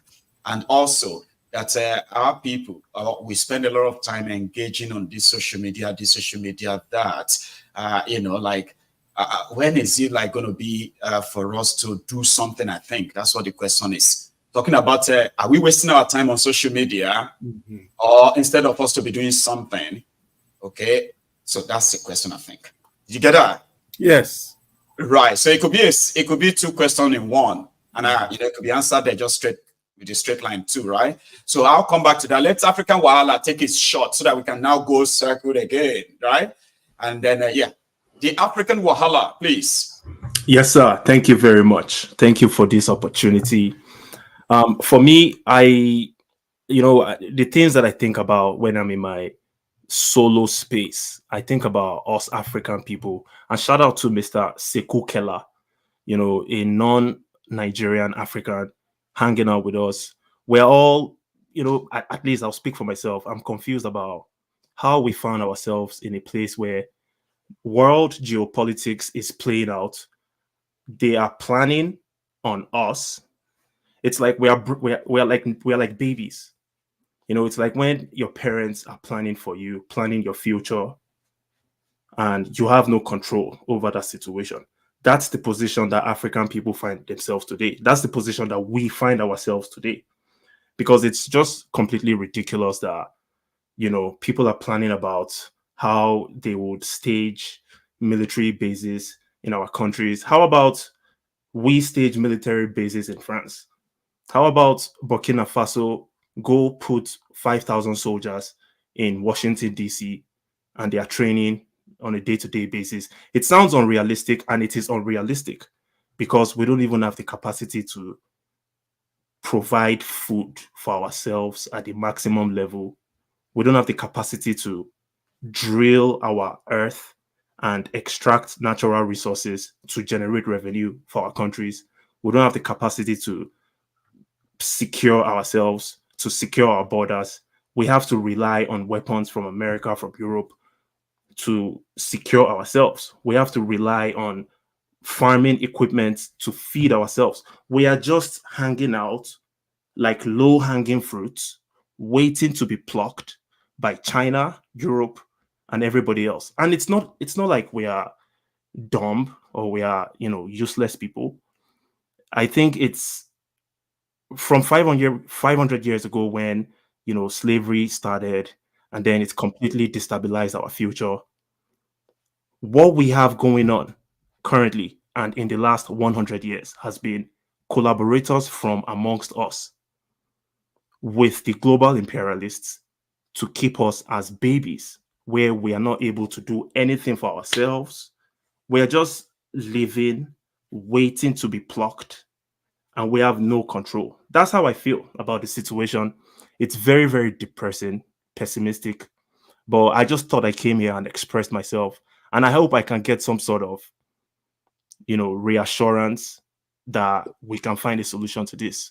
So I'm very happy about Sekou being here, and as a non-Nigerian African, to hear his perspective.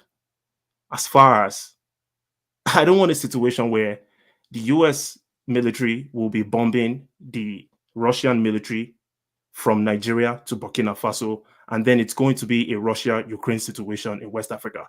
That potentially could happen. But yeah, thank you for letting me rant. Thank you for the potential answers you're going to grant. Thank you. Oh, the African Wahala, it's such a pleasure to to have you too. And I'm glad to say that tonight we have a double, a kind of a double honor. Not just Sekou that is with us tonight. Sir Maxwell is also from Ghana. Okay, he's Nigerian or Biafran, depends on whichever one is convenient for him, right? But whichever, right? We appreciate to have every one of you here, including other, Africans who watches this platform. This is also a place where we can brainstorm, share things, and see or show to ourselves that our world is now a global village. It's no longer just round, it's flat. You know that our world is flat, and we could really make a lot of discovery through conversations like this, build a relationship, and even form bond that could change a lot of things, right?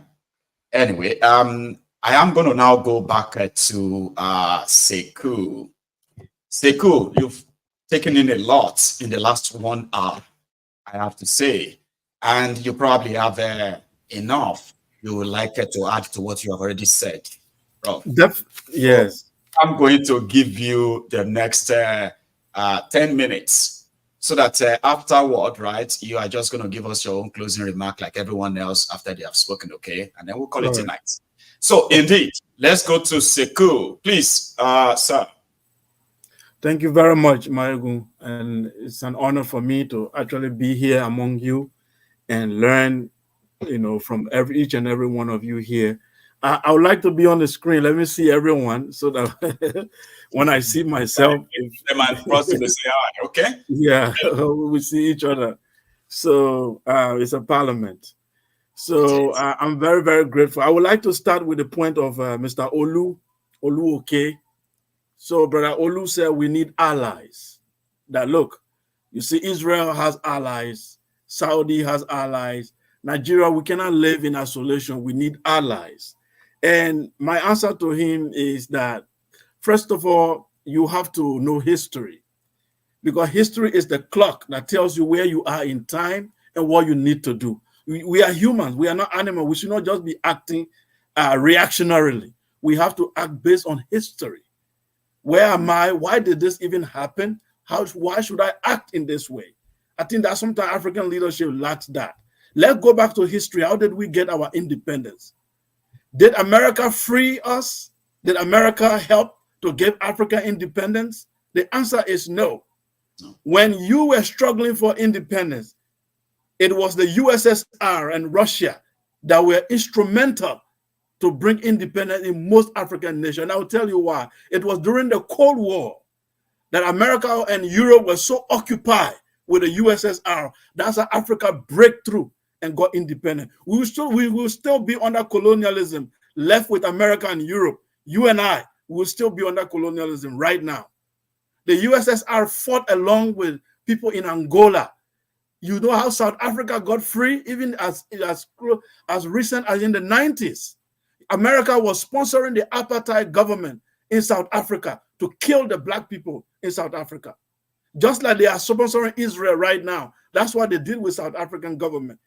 Russia literally send weapons, help to liberate South Africa. Now, if you are a man of honor, if you have a sense of history, you need to act based on history. Based on that fact, we cannot just wake up and say, these people are just our friends today because we just need them. We have to look at the antecedents. How do these people act in history? How do they regard us? Okay, my attitude towards you depends on your attitude towards me when I was in trouble. And you have to understand, there is no friendship in diplomatic relationship. There's permanent interest. It's not about we like them, we speak English, they speak English, we go to church, they go to church. That's not what it is in the diplomatic world. It is my interest. Do you protect my interest? If you do, then I work with you. If you don't protect my interest, then I don't work with you. So I want you to understand that fact of history, that US and Europe has never been on our side any time in history in fighting for our independence. That should be very clear. We are not looking for Africans to go for Chinese to treat us nice. That's not what we are looking for. We are not looking for Russia to treat us nice or exchange American for Russian. We are looking for sovereignty. Our ability to act by ourselves as equals on the global platform. That's what the black man is looking for. He's not looking for for Chinese to welcome us in Beijing and give us flowers. No, we don't need it. We don't need flowers. We don't need Russia to love us. My brother said he's in UK and the way they treat you nice than the people in Russia. Brother, we are not objects. We should be subject of history. Our thinking, our sentiment should not be how nice white people treat us and how nice they don't treat us. It should be what is our destiny as a people. We should be defining our history. I don't care if a white man loves me, doesn't love me. I don't think I came on this planet for him to love me. I came on this planet for me to decide my destiny. That's all we are saying. Stop looking for love, or they treat you nice, or they don't treat us nice. That's not the basis. When you become powerful, they will respect you by force. Who used to respect Chinese? Have you read history? In the 1960s and 70s, Chinese were the laughstock of the world. They used to call them Chinese, the people of rice, the Chinese Ri, China and rice. Chinese were ridiculed. Today, who does that? If I want to use the language of my late brother, JP, who does that? You know, the Chinese are respected today. So we are looking for similar respect. We are not looking for love from Russians. We are not looking for love from Chinese. So I just said, let me throw it out there. So I will go to something very important about the global order. The international order of the world has ended. Let me go back and explain to you. When World War II ended, before World War II, there was something called the League of Nations. The League of Nations used to function like the United Nations, where it keep international order, prevent other countries from invading other countries, tell other countries how to obey law, maritime law, airspace law, and what have you. The League of Nations failed. As a result, it led to World War II. When World War II ended, they moved to United Nations that we have today. And I can announce to you that United Nations has ended. Israel just bombed the embassy of Iran, which is against international law. It was supported by America and other people. As we speak, Russia has invaded Ukraine, a sovereign country, unprovoked. So we are living right now, lawlessness. We are living in a zoo right now on a planet where there is no law and order. And UN is about to be discarded. And everybody is now struggling how to position themselves in the geopolitics of the world. Africa, if you want to look for allies, you start in your backyard. You don't go outside and start looking for friends. You start in your neighborhood. Are you friends with Niger? Are you friends with Burkina Faso? Look at what your president did. He wanted to invade Niger. By now, there would have been refugees everywhere in West Africa. These are elites who don't think. So what I'm telling you here is that international order has changed. And now Africa must position itself. That's what we are saying. We are not saying Russia should come or China should come. We don't need any of them. Nigeria should have positioned itself as a global power. My brother Maxwell spoke very well. I was a child when the ECOMO came into Liberia to save us from our deadly civil war.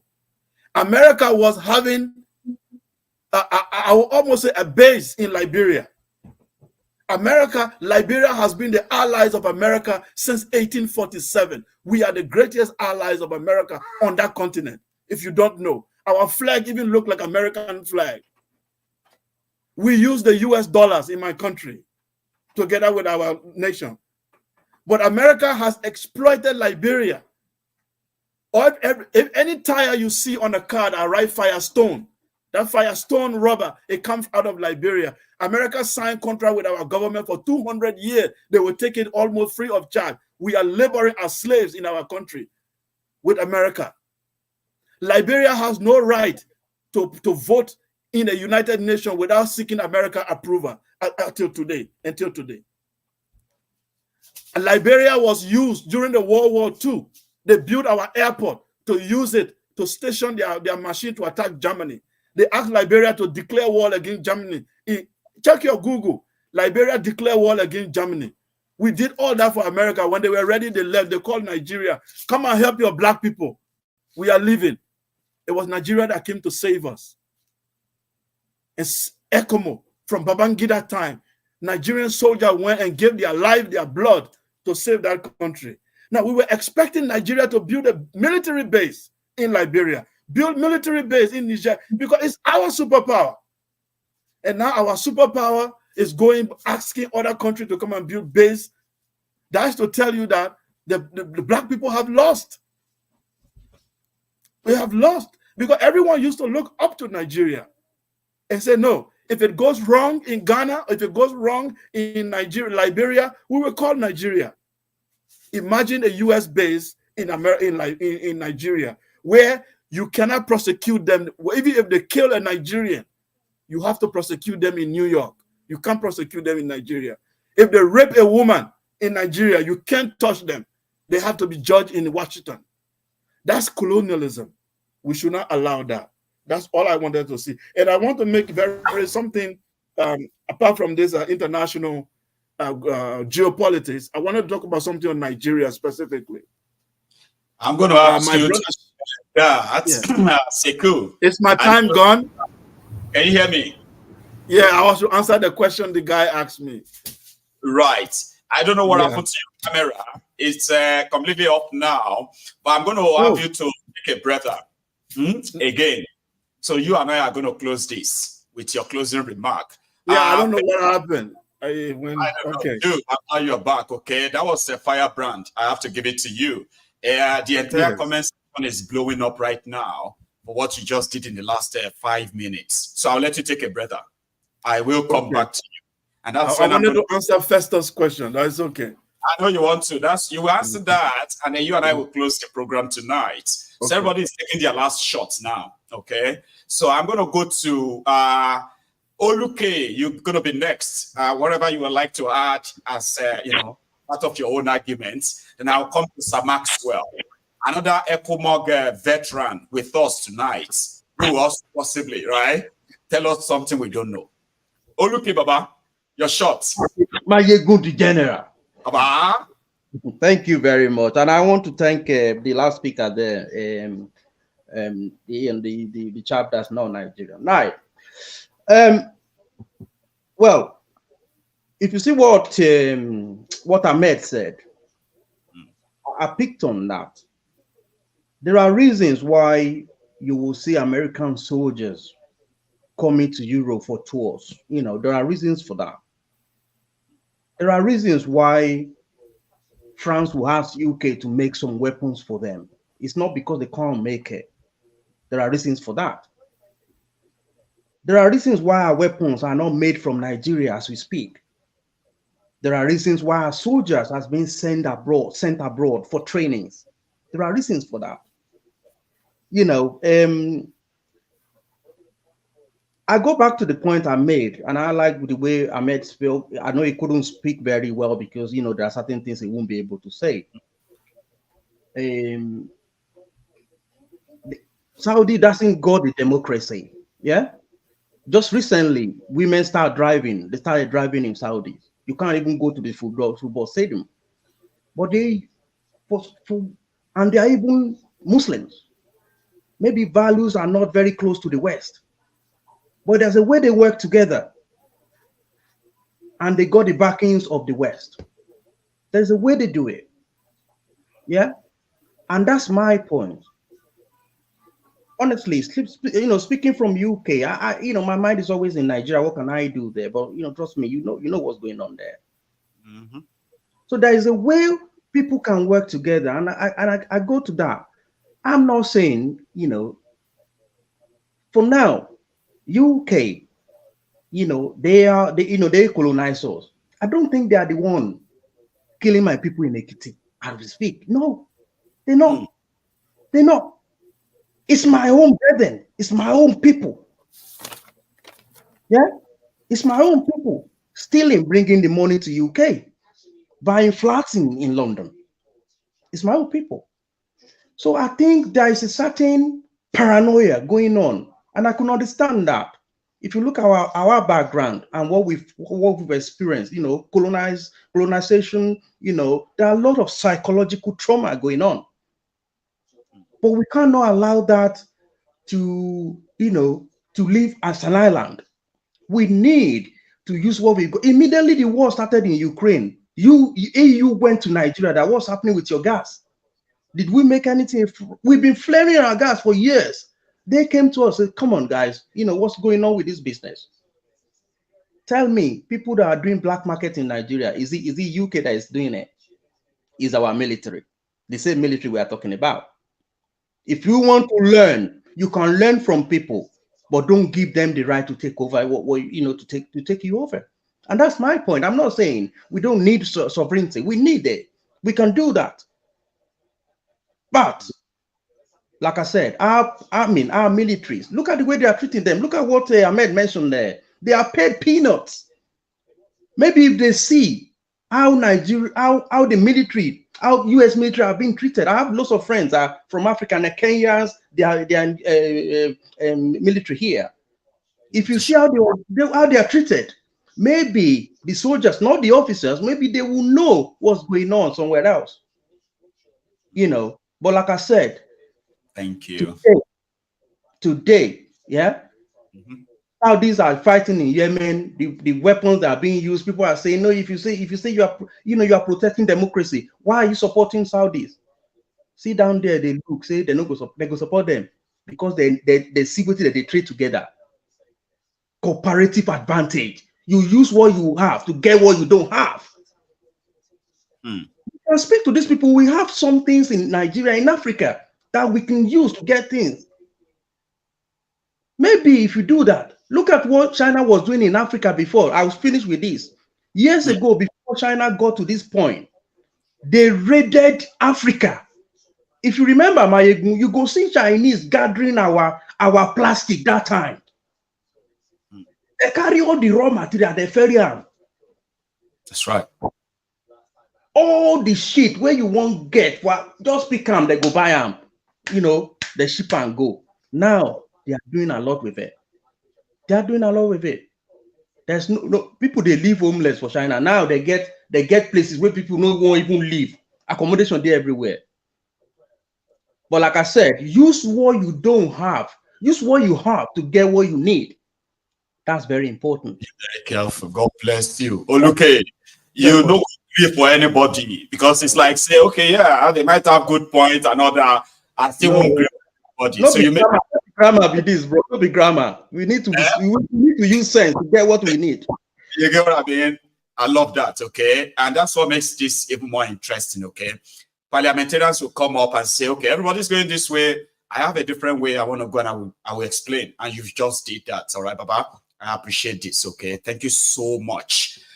We had a wonderful night. So one by one, everyone will have to drop their last beats. Okay, and you will leave me with Sekou, who out of sentiment, okay, I want him to push strongly his views, which seems to be a little bit of the popular one. Not just because it's Sekou, it's because everyone that I've actually had an encounter with have raised concern. Maybe more if more answers were given.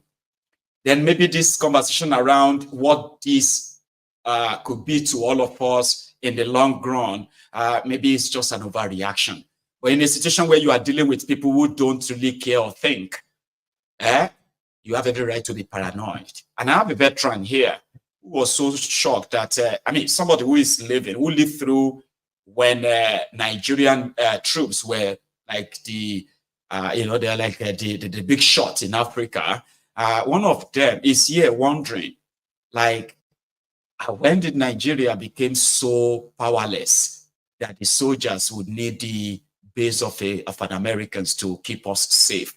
It never make any sense to him. Sir Maxwell, and I don't think it's still making any sense to you yet. Please, you also have about 5 minutes, sir. Please. Thank you so much, the General. And I would totally disagree with Oluke that Nigeria cannot manufacture weapons to their own standard. If you go to defense industry and corporation, Nigeria manufactured what we call FN National rifle that we are using, that uses 7.6 mm caliber. Nigerians manufactured it, and some of them were also manufactured in Belgium and French National, but Nigeria has their own version. When you look at the minesweeper, I think the only minesweeper vehicle armor tank Nigeria has today, they call Ezago, was produced by a major general called Major General Ezago, and that tank is named after him. He's an Igbo man, a major general. If you look at the service parts of the Air Force helicopter and Air Force, equipments that have been manufactured, some of them that have been manufactured today, is manufactured by innocent to maintain the Nigerian Air Force. How dare you tell me that Nigeria doesn't have the capacity to produce? Nigeria has the capacity to produce, but what is killing Nigeria is corruption, total corruption. And the soldiers of Nigeria don't even need any American, experience to become solid and standard. Were Nigerian soldiers trained by the Americans when they went to Lebanon in the 80s during Shagari time? No. Were they trained by Americans when we became the best performing military, battalion in Yugoslavia, 1991-92? Were they trained by the Americans?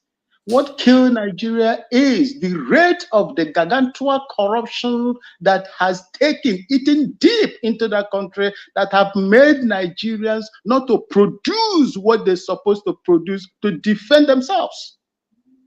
And I support my brother Sekou. Sekou, my man, you just did it. You just did it. You finish everything, my man. I ain't got nothing to add to what you just say right now. That's how we say in Liberia. You did it good, my man. I'm telling you the truth. You did it more than any other person. Look, the General, Africa has all it takes to defend themselves. The only thing is that the colonialists that left us on paper. They did not leave us on ground. They still manage one way or the other to place their stooges that are controlling us today. Where do they go for treatment? How many of them has gone to treatment in a Yaba military hospital? UNTH, Enugu, Ibadan teaching hospital, Lagos hospital. How many of them will boldly go there for treatment, the General, because they know what they have done? The monies go to them. That is the reason. Most of their children, your schools are in comatose because they don't even feel what you are feeling. Their children are in the best schools abroad. Just like my brother in UAE said, go and check UAE before 1990 and see how it was. It took the decision of people who are willing to change a country, and they did it the way they did it. Do you want to tell me that America will go and place military base in Dubai today, in United Arab Emirates, in the Emirati Kingdom? They won't do it. If you look at this military, it wasn't today that it started. It started when late Major General Victor Malu was there, and late Major General Victor Malu had a stake in it. He refused it. He said before he died that they don't need AFRICOM. That time it was called AFRICOM. They don't need it in Nigeria. But one thing is this: America has no permanent friend and permanent enemy. The reason why they are turning to you today is the alliance of Niger, Mali, Burkina Faso, and now, Senegal, that are, with Russia. Because France is losing everything right now. France is losing everything in the Francophone countries. So they have no other option. If you look at Niger Republic, America has the biggest world drone manufacturing factory in Niger. So if anything will happen, they are looking for alternative, and where is the alternative? The alternative in Nigeria. With what is going on in Nigeria, the president will not have no other option with all the controversies that is hanging over his head. If not, that the people of Burkina Faso and the rest of the African countries stood against him, by now, Nigeria will be fighting against Niger, where you're supposed to sit down and correct most of those things that is causing problems in these African countries. Come back home, think on how you are going to develop your own place, not depending on these particular people. The more you depend on them, the more they come after you. Like Sekou will tell you here, in Liberia, that's what they call Cam Johnson Street.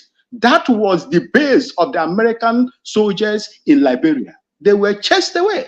Do you know what did the Liberians benefited from having Cam Johnson Street or Cam Johnson and American base in Cam Johnson Street? Sekou, what did the Liberians benefited from it? Nothing. They took over. The River Says latex or rubber processing company covers over close to 75, let me just say, about 75 kilometers range in River Says, where all the latex that used to produce Firestone tire today were manufactured. Timbers were taken away. Liberia and Sierra Leone has the purest diamond and gold in the world. They were taken away. What did they give them? Rare rice. They give them Pusawa rice. They give them parboil, they give them short grain, they give them American parboil, long grain and short grain rice. And that was what they were eating. And give them free visa to go to the United States with only $500 and your ID card. You can fly into the airplane and go to Liberia. That was the benefit they benefited from them. Development, nothing. I know what I saw when we went there. Is that what you want to happen in Nigeria and other African countries? They just want to get Nigeria. Once they get Nigeria, I tell you, the rest of the African countries will be a walk in the park.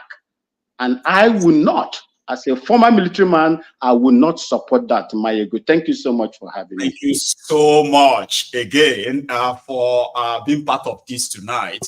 I want to believe that this is going to be one of the most interesting People's Parliaments on this platform in a long time.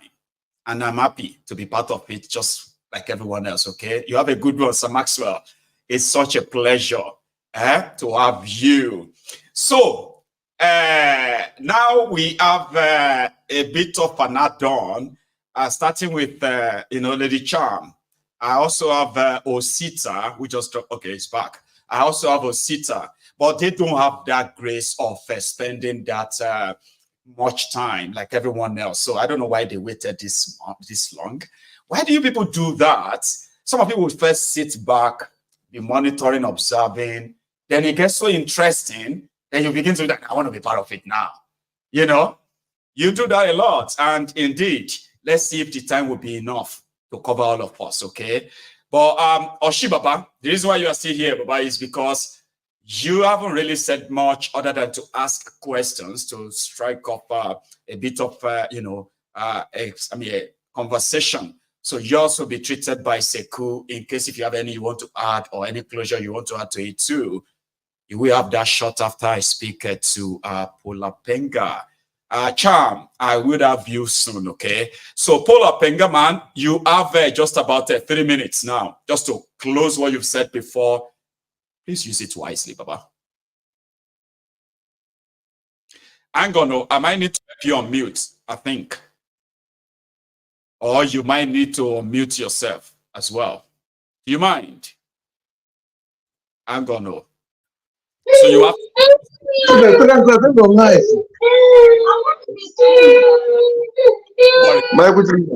and deal with that. Don't worry. I'll let you go deal with that, okay? So I'll come back to you. Don't worry. I'm just gonna go to the lady. Lady Charm, see, it's so kind of like a short time now, and we are all pretty much tight into a corner. But I want to hear what you have to say. Okay. Tonight, please.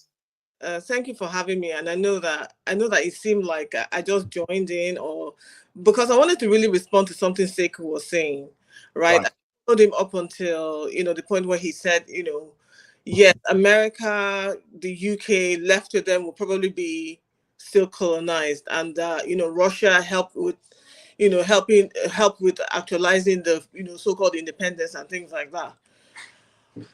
I disagree with him, in the sense that I think we as Africans, or maybe generally as Black people, work under the delusion that, or the illusion that, the white people like us. I think if we start with, like he said, historically, right, we've been enslaved, we've been colonized, our resources have been taken from us, our people have been taken from us, and in the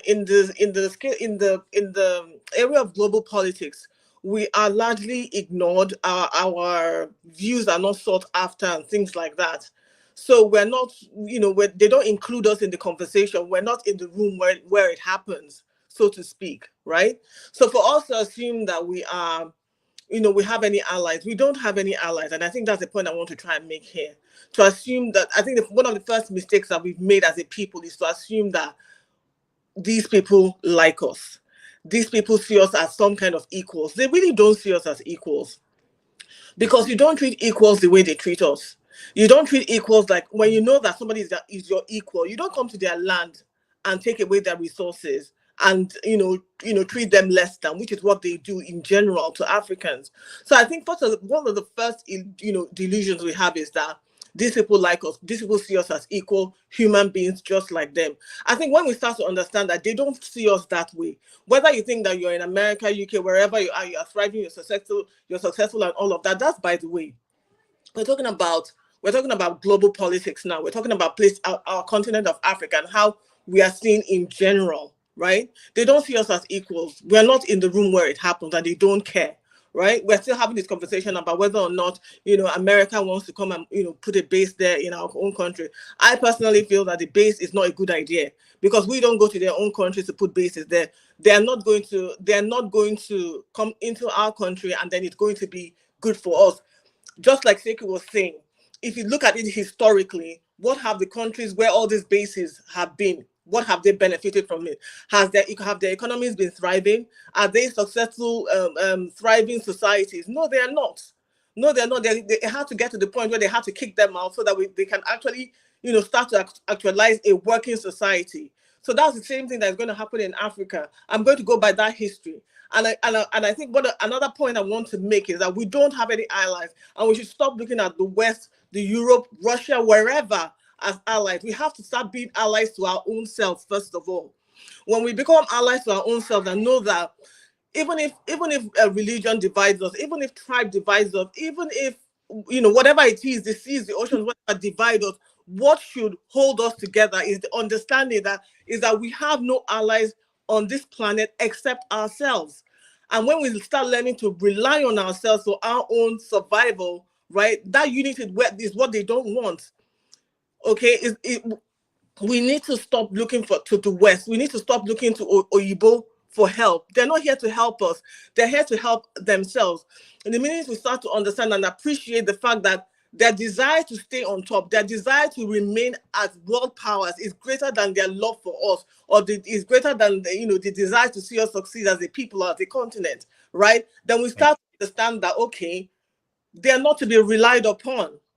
I don't know. There's still so much I would like to say on this particular. No, you should have joined us earlier. It would have been even more than this interesting, right? But the minutes fly so fast enough that we could all possibly just sleep here tonight. Okay, but Cham, I hope we'll have another one soon. And what you don't have, what you can really tell us right now, you probably will share a lot of them with us this week through another medium. So thank you. Okay, I just couldn't just ignore that I saw you guys in the studio and probably pretend I didn't. So that's why I had to bring you on. Okay, thank you so much for that. I really appreciate. And same thing with Osita. But I will have to come back to Osita in a quick one. Okay, let's hear the last 3 minutes of our brother Bola Penga. Please unmute now. Okay, Maiyegun General. Yes, sir. Yeah, thank you so much for giving me a wonderful opportunity. It's an honor to be with you guys here. Thank you. You know, what I want to add again is, Maiyegun General, you know, people are making a point, quite all right, about allies. To me, I see this as something that will take years. Like P.O. will say, Peter Obi, our president, like he will say that let us deal with the matters on ground.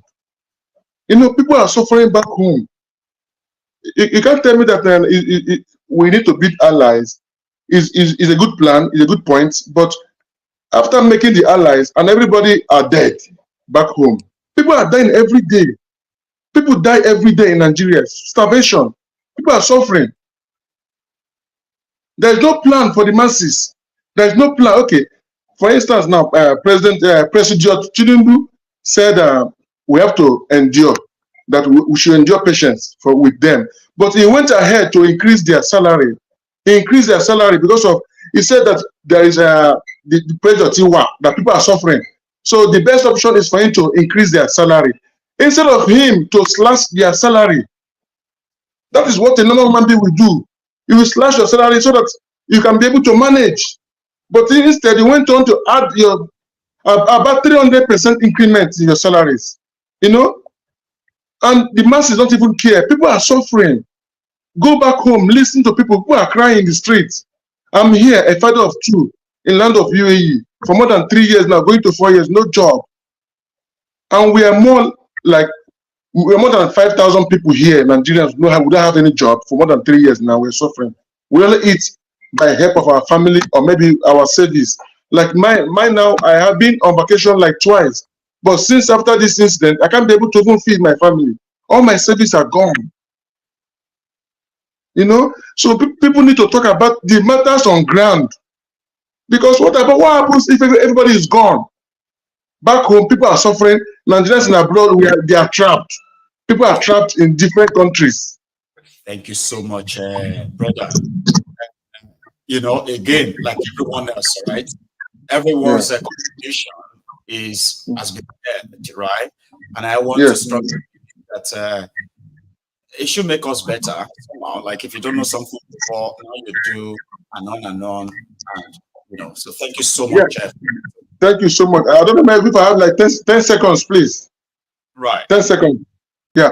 Please, I want to appeal to every one of us live now, please. I'm here, and my wife is here, and my children. We're 2 of my kids.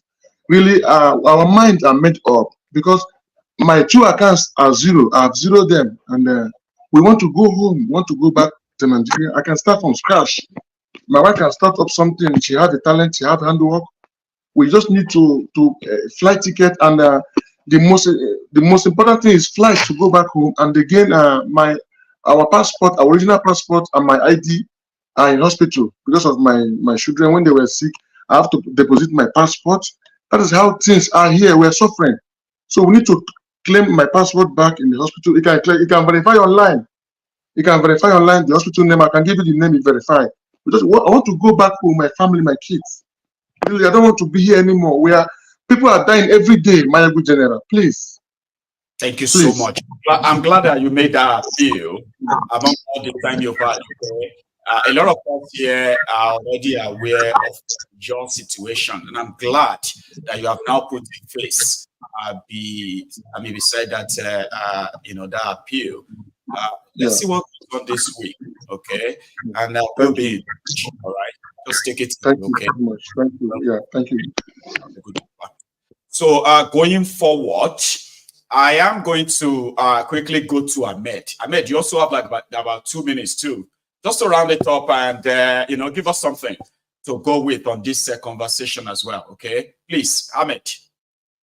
Well, Maiyegun, me as usual now. Now action, anything we concern action, now we day for you understand. So I've had all what everybody's view. I mean, everybody is entitled to their own opinion. I mean, you can give your own take, but Nigerian government, they will do what they will do. But me, my own prayer, like I said earlier, my own prayer is if they want to establish any base, they are welcome. But I hope and I pray that this should be an eye-opener. I would keep insisting on this. This should be an eye-opener for the soldiers back home. Because the revolution you keep talking about, we keep yearning for, it will start somewhere, and we need that revolution to spark in from somewhere. And that place that I feel that if it's sparked from, it's gonna be so serious. That is in the military, because there are guys, there are people that they always complain, they are lamenting every single day of their life, but they just need one thing. And that one thing, if that one thing comes, it's going to be a total different story entirely. So military base coming up or not, I mean, does it really matter? No. But if it comes, what will happen? I want something to happen from that coming. You cannot stop it. You cannot stop it. If it's going to happen, you cannot stop it. That's just one thing you need to understand. You cannot stop it. But the government that are in power right now, all they do, they just want to catch themselves. To my own opinion, because the people they have deprived of good life, they will begin to see. We've been to Europe, we've seen people like, we see other soldiers from Europe, from European countries, that some of them, like, we have interaction. They look at us like, Engbadun, you understand? Things like that. Because they don't have that opportunity. Come on, law other countries. Awa, Lama travel, law other countries. They don't have that opportunity. But we had that opportunity. We go around, we see things, and we learn more things from them. They learn things from us. So that's how they're going to go to Africa. They're going to go to Nigeria. And probably, hopefully, the soldiers over there will learn things. And they will learn things that will not just learning, but it will liberate them from the bondage they've been living in. That's just the only thing I have. You have done well. Thank you. And you have actually spoken so cautiously that I have to say, you've done well again. Okay, you didn't jump into a conversation just to want to sound. No, you know now. Like I say, the cause. If I forget Maiyegun, no be talk we could begin open for here. No, I'm just you found it worthy to add your voice. It's so crucial, and so I appreciate that. Okay, Ahmed. Yeah, okay, thank you. Enjoy the rest of it. Okay. Bye-bye. So gradually, we are coming closer to the end of this chat. But I do have two parliamentarians who have never contributed so far. But I'm going to ask, I'm going to let Festin to possibly use his own last 2 minutes too. What would, I don't know, you can go and listen to Seku's response to your first questions, okay? And maybe I will add mine too.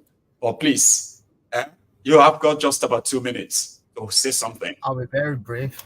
Please. So in this issue of, can you hear me? Loud and clear. Okay.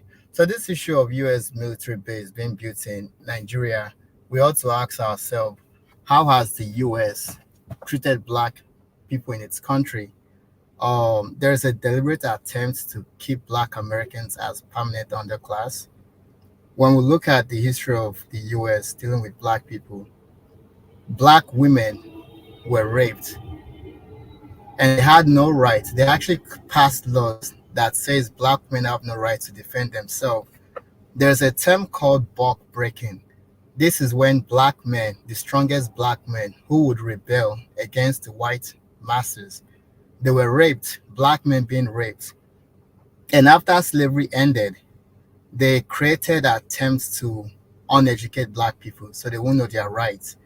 Nothing really changed after slavery up until the civil rights movement in the 1960s. And yet still, the US government tested, there's something called Tuskegee syphilis studies, where they infected black soldiers with syphilis. They are Tuskegee Airmen. So they infected them with syphilis. Several other places in the Pacific Islands where the US military, they used humans as guinea pigs. They tested the effect of nuclear weapons on them. I don't think our politicians know any of this. And Nigeria is blessed. We look at Yorubas and Igbos and Hausa, their population. Maybe God deliberately made us very popular so we would be the superpower of Africa, but we relegated that role to the US now.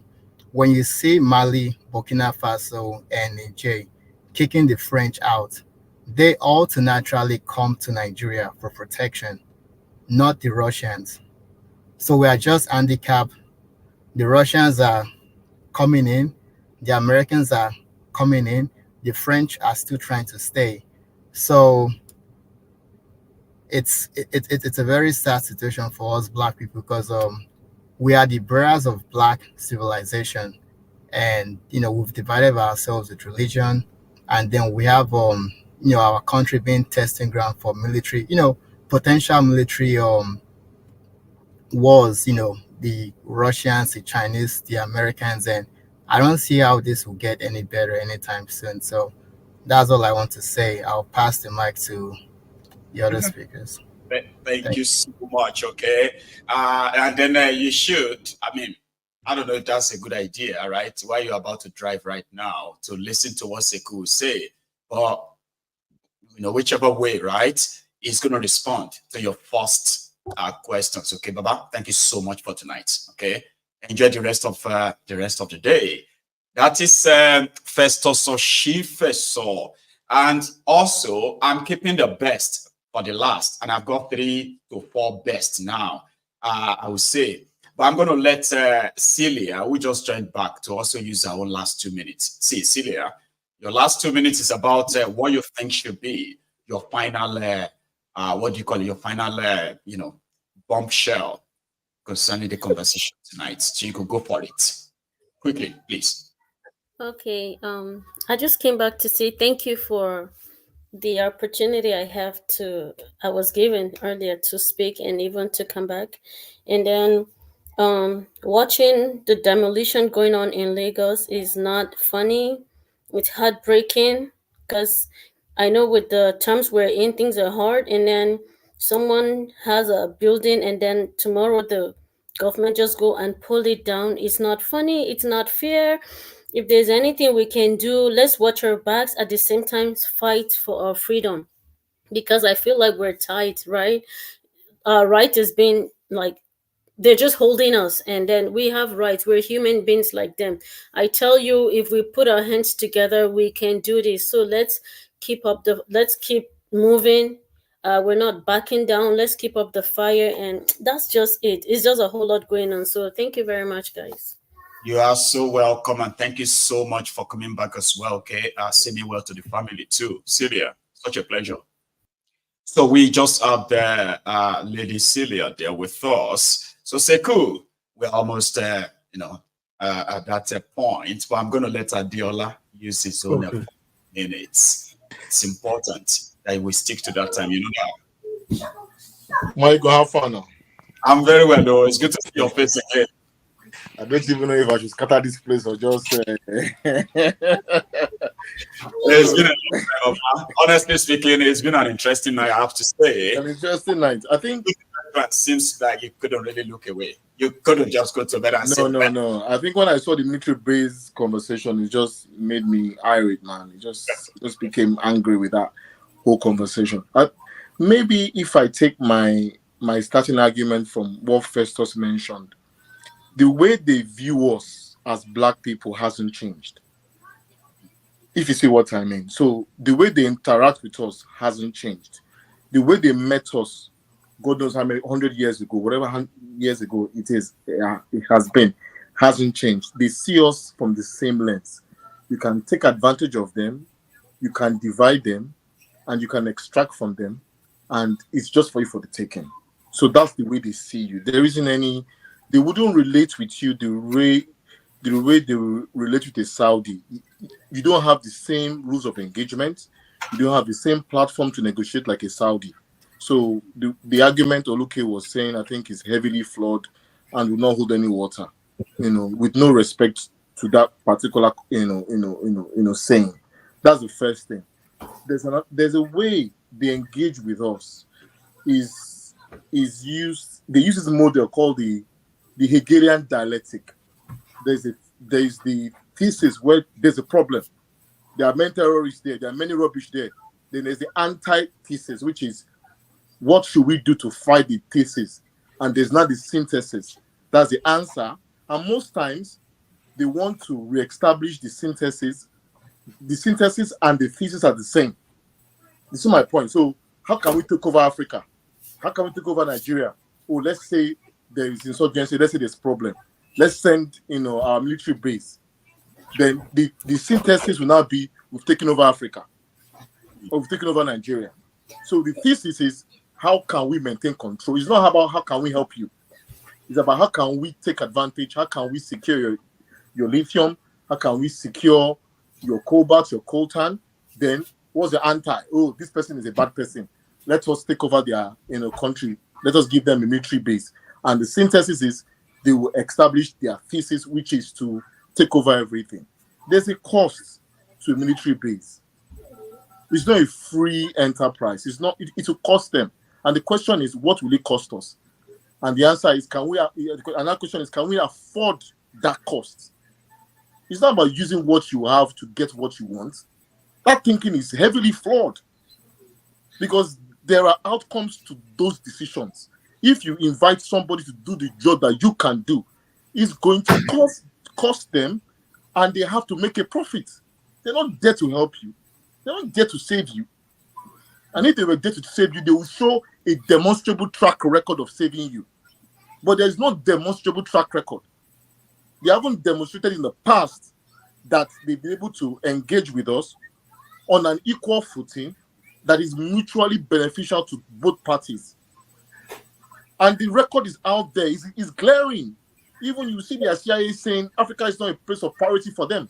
Black Africa is not a place of priority for them. So if they return there, that means there's something they want out of it. So no one should come on this platform to say, oh, you should use what you want to get what you to get. No, with someone, you say maybe you can use that model to someone that sees you as an equal. It's about choosing the right partners to work with. So if you believe someone sees you as an equal beneficial party, then you can use that model. Then that model about Luke will come into play.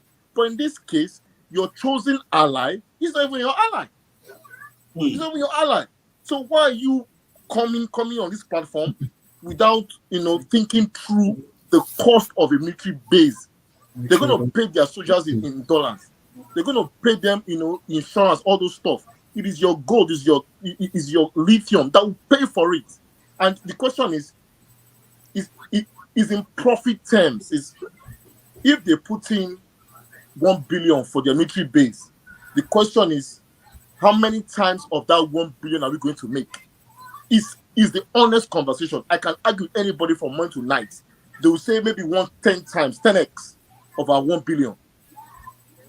That's how they secure their wealth.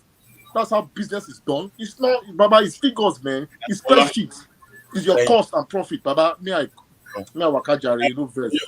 should join us earlier, like I told Cham too. It would have Baba, been the para now. You tell me say profit and tell me say, Baba, I know the para. Enjoy. You have a wonderful night yourself, okay? And hopefully I'll be able to attract or push a lot of you out early enough than late hour. Now we are doing overtime, and here is Osita. Osita, this is your face. A lot of people have been asking for you And there are many people are asking for. I told them, right? Osita doesn't really come out. Osita be like that, a big masquerade, right? You have to summon him. And No, if there's really summon the big masquerade, right? It won't yeah. come out. I don't know what brought you out tonight. It must be No, something. what happened is that I just came back from Nigeria just 2 days ago. Oh. I lost my beloved eldest sister, so I went for the burial. Oh, so sorry about that, man. So Really? it's still a question of Nigerian happening to somebody, you understand? Whereby she has been going to the hospital for a while, for like 2 years now.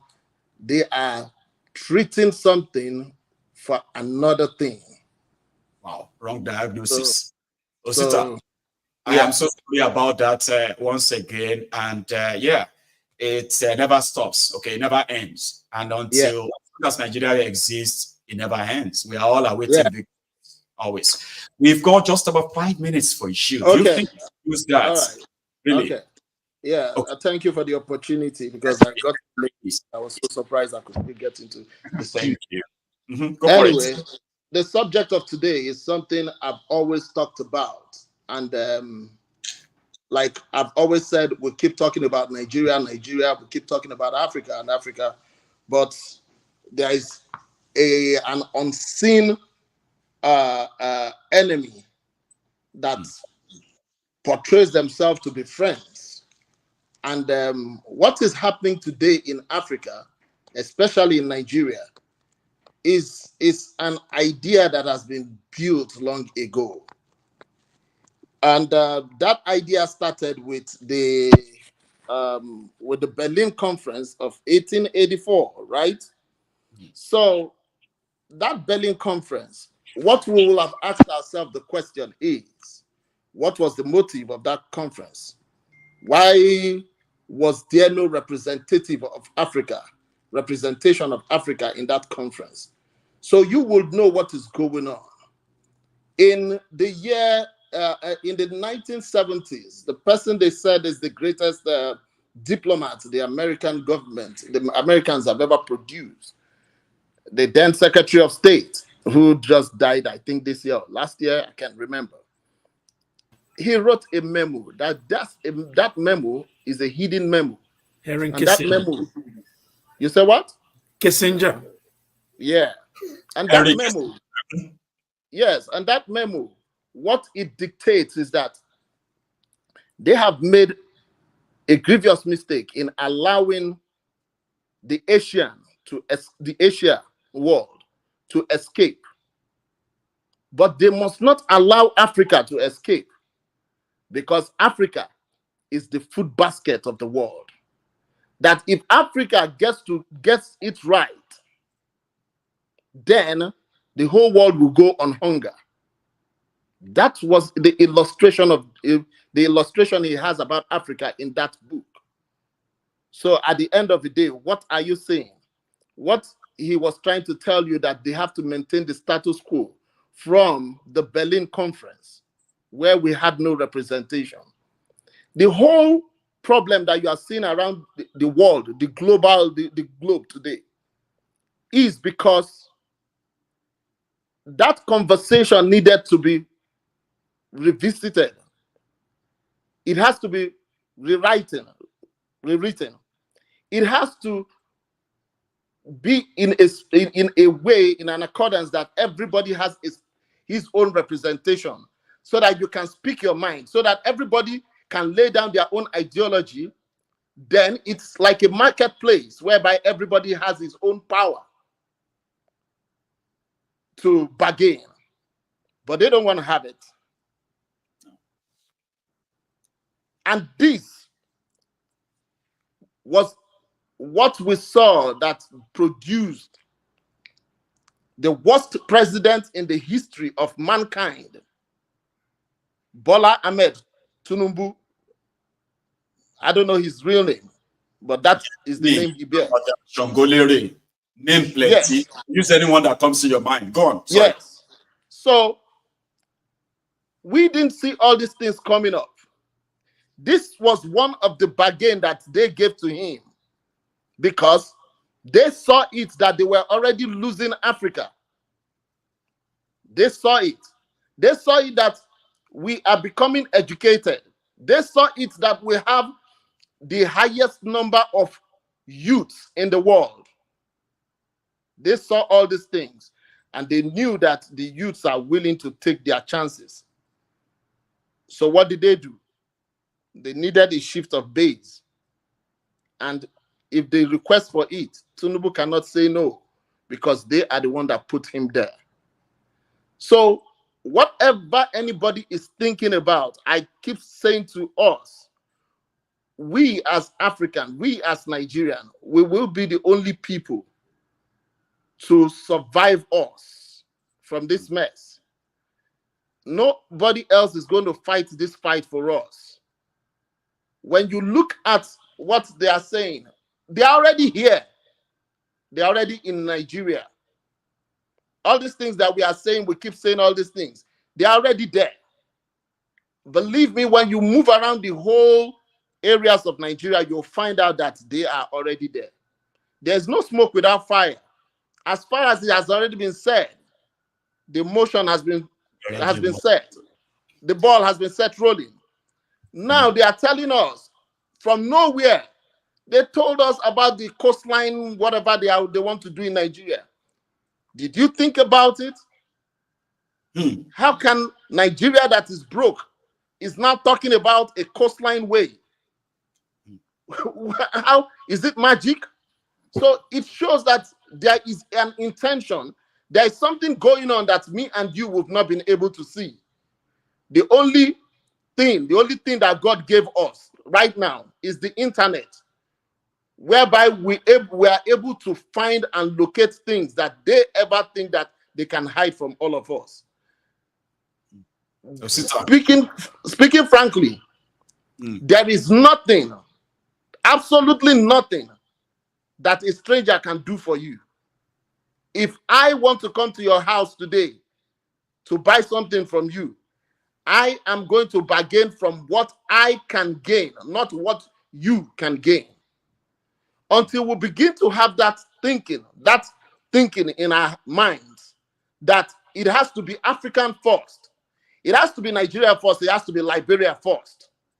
If we don't start thinking in that same direction, we will just be tossing ourselves here and there.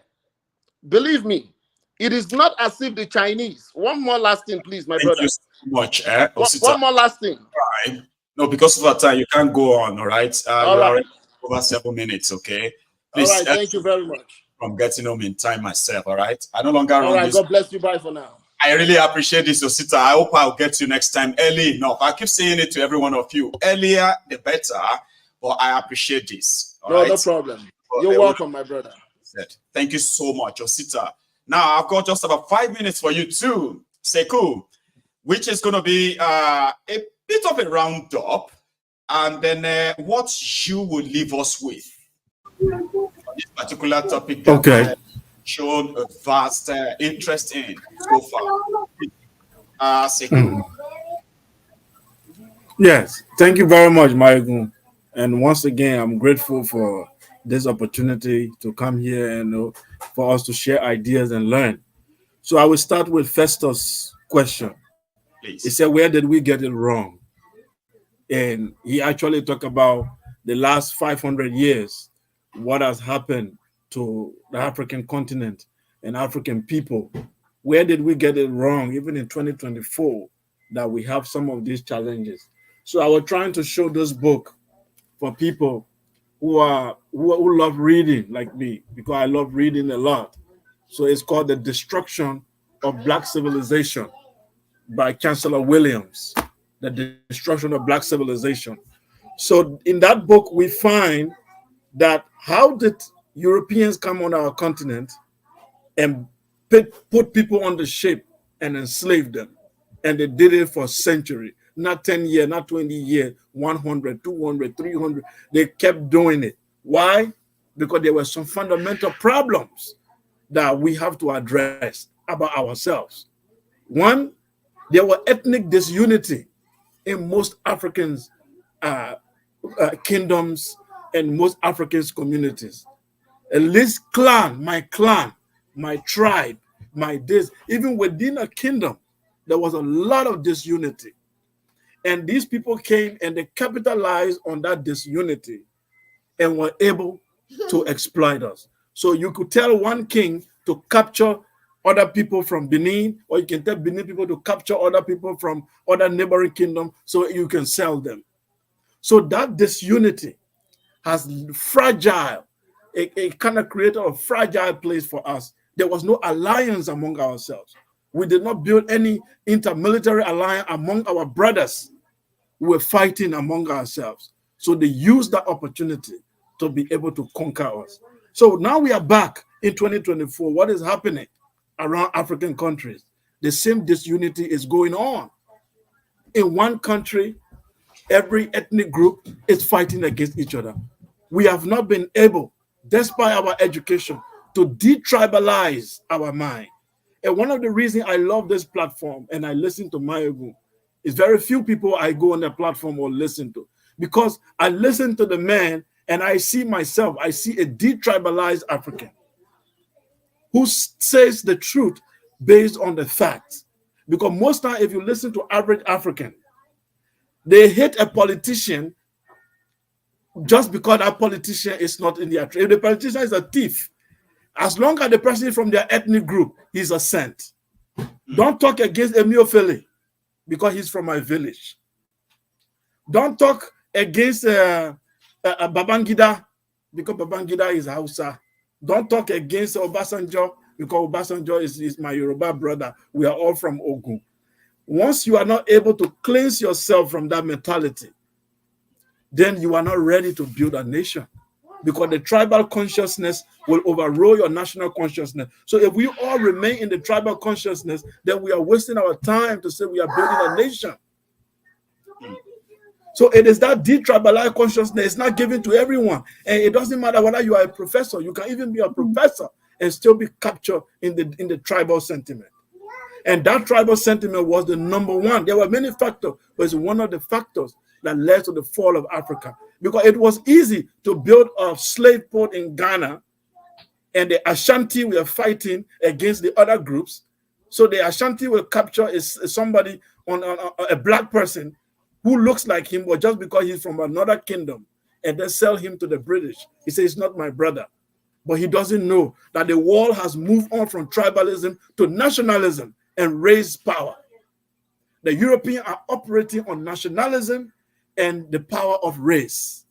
We are operating on ethnicity and tribe. We cannot compete. It's very important that Africans understand that tribalism can only make us weak, and weak, it will never take us anywhere. Another thing I wanted to discuss why we are here is the issue of African elite and the African people. We, the African people, have not been able to stage a successful class revolution against our elites. All people have done it. That's why they are where they are. Mao of China staged a revolution against the Chinese elite, removed the kings, removed all the Europeanized Chinese, and was able to establish communism and did what he called cultural revolution. That led to modern China. Europeans were able to separate the state from the church. They said Christianity is okay, but enough with Christianity now. We want secularism, we want rationality. The Europeans were able to set the church away from the state. That's where the rationalism came in Europe, and that led to modern European civilization. Africa, even before the European king, we did not overthrow our kings. Our kings became semi-gods in our land, and some of them still are today. And our politicians continue to see themselves as kings because we have not staged a successful class revolution against these people, and no one will do it for us. So until we, the people, can stage a real class revolution to overthrow these people they call the bourgeoisie, they were systematically arranged to take over power. Their children, those in the Senate right now, and those who are in the presidency, their children will go study in UK and London. They will take over tomorrow. They will be the next in line in power.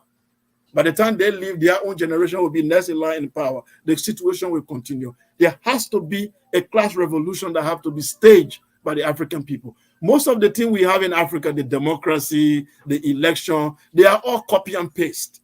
We have not done it naturally. It was all copy and paste. That's why it's not working. Even when you look at the issue of feminism in Africa, when I read a book written by Chimamanda, I said it's beautiful, but feminism is the white woman staging a revolution against her husband. Our African women have not really defined their own feminism yet. But if they copy and paste, it's just copying another people's revolution. You don't know how they started their cultural history to lead to where they are. Because the white woman had no right to vote. She had no right to talk. She had no right. It happened for hundreds of years. So she staged a revolution against her husband. It's called the feminism. But the African woman have to define her own revolution. So what I'm saying that the revolution needed in Africa, we need to overthrow the system by ourselves and reestablish even our kings. We should not see all these our kings we are worshiping and think that they are in right position. Some of these kings were supposed to be removed even before European came. We were supposed to evolve to a point where we'll say, okay, Baba, this system is nice, but it belongs to the museum now. We want rational thinking. That's where we got to move to. So the African elite is still using the old system to keep you. They want to remove me because I'm Igbo man. They want to remove me because I'm Yoruba man. Then everybody they use the sentiment. They come to support you. But what they are not saying is that you belong to a class that you are enjoying and oppressing the rest of the people. So the class revolution, the African people must think. And there's only one way we can do it. We have to forget the tribe. And that comes to the issue of religion, because they have used it a lot to tell you, Musa, you cannot join Adewale in Ogun to fight the government. You know that you are Muslim.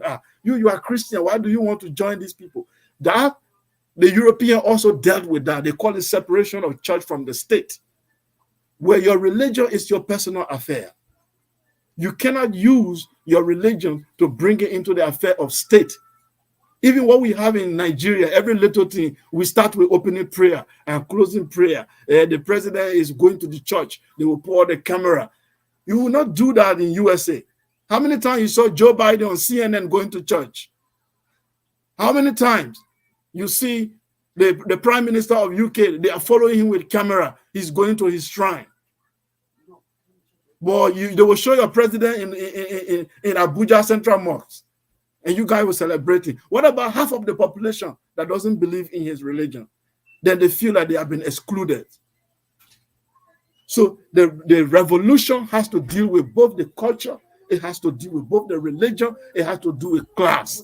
Unless we stage this revolution, we are not ready to build new states in Africa. And those of you who say, let's divide Nigeria, let's have a Biafra. I told you guys, I'm not against you. But tomorrow, if you have Biafra, guess who will be your next president? This guy in Imo State, what is his name? Hope Uzodinma. Hope Uzodinma has a lot of money that he will be the next president of Biafra. Even Nnamdi Kanu will not even find himself on the ballot. What are you talking about? If you get Biafra tomorrow morning, Hope Uzodinma is closer to presidency than Nnamdi Kanu, because that is how the system works. So you got to, let's fight this system. Let's put the tribe. That's why Showore tell you revolution now. He's telling you that there is a systematic issue, fundamental, that we have to deal with. The class, the religion, and the culture. We have to attack it, and we have to bring it to our generation in order for us to build a state that will protect our dignity. Thank you so much, Sekou. You know, the first time you appeared on this platform, you left what we can call an indelible mark, a memory that went beyond this platform, that we started seeing your portion of this parliament at the time all over different platforms, where people were so amazed at your own understanding, not just of the African geopolitical setup, or Nigeria it gets a lot of us more mesmerized. And having you again this evening is another blessing, right? Such a good one, okay? We could listen to you all night, right? Well, thank you for all you are doing, okay? Enjoy the rest of your evening too, right? Thanks a lot, Baba. Now, that says, cool, ladies and gentlemen, we've had a long evening. It's time for you to go and digest all you have heard. For those who are for and those who are against, to all the parliamentarians, including those of you who are tearing yourselves apart in the comments. Isn't this interesting? Of course it is interesting. So I will see you some other time. Enjoy the rest of your night. Good night.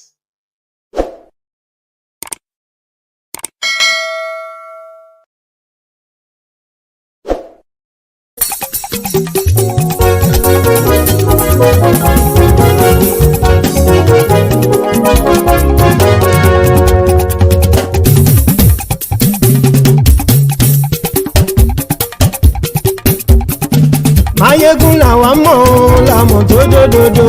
Maiyegun Diary Maiyegun number one. Maiyegun làwa mọ̀ làmọ̀ tó dòdòdò. Maiyegun Diary Maiyegun number one. Maiyegun ti dé o ọ̀rẹ́ ara ìlú. Maiyegun Diary Maiyegun number one. Lórí Facebook lórí YouTube. Maiyegun Diary Maiyegun number one. Gbogbo bó ṣe ń lọ ni Maiyegun já wa sí.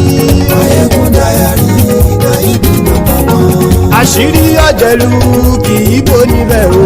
Maiyegun Diary Maiyegun number one. Bó bá ṣe eré àní Maiyegun máa wí. Maiyegun Diary Maiyegun number one. Ó sì tún ṣe eré wàá gbọ́ níbẹ̀ o. Maiyegun Diary Maiyegun number one. Maiyegun Diary Diary Politico. Maiyegun Diary Maiyegun number one. Godfatherism kò sí lọ́rọ̀ Maiyegun. Maiyegun Diary Maiyegun number one. Ẹ farabalẹ̀ sẹ́ o kẹgọ́rọ̀ lẹ́nu o. Maiyegun Diary Maiyegun number one. Àní Maiyegun làwa mọ̀ o làwa mọ̀ tó dòdòdò. Maiyegun Diary Maiyegun number one.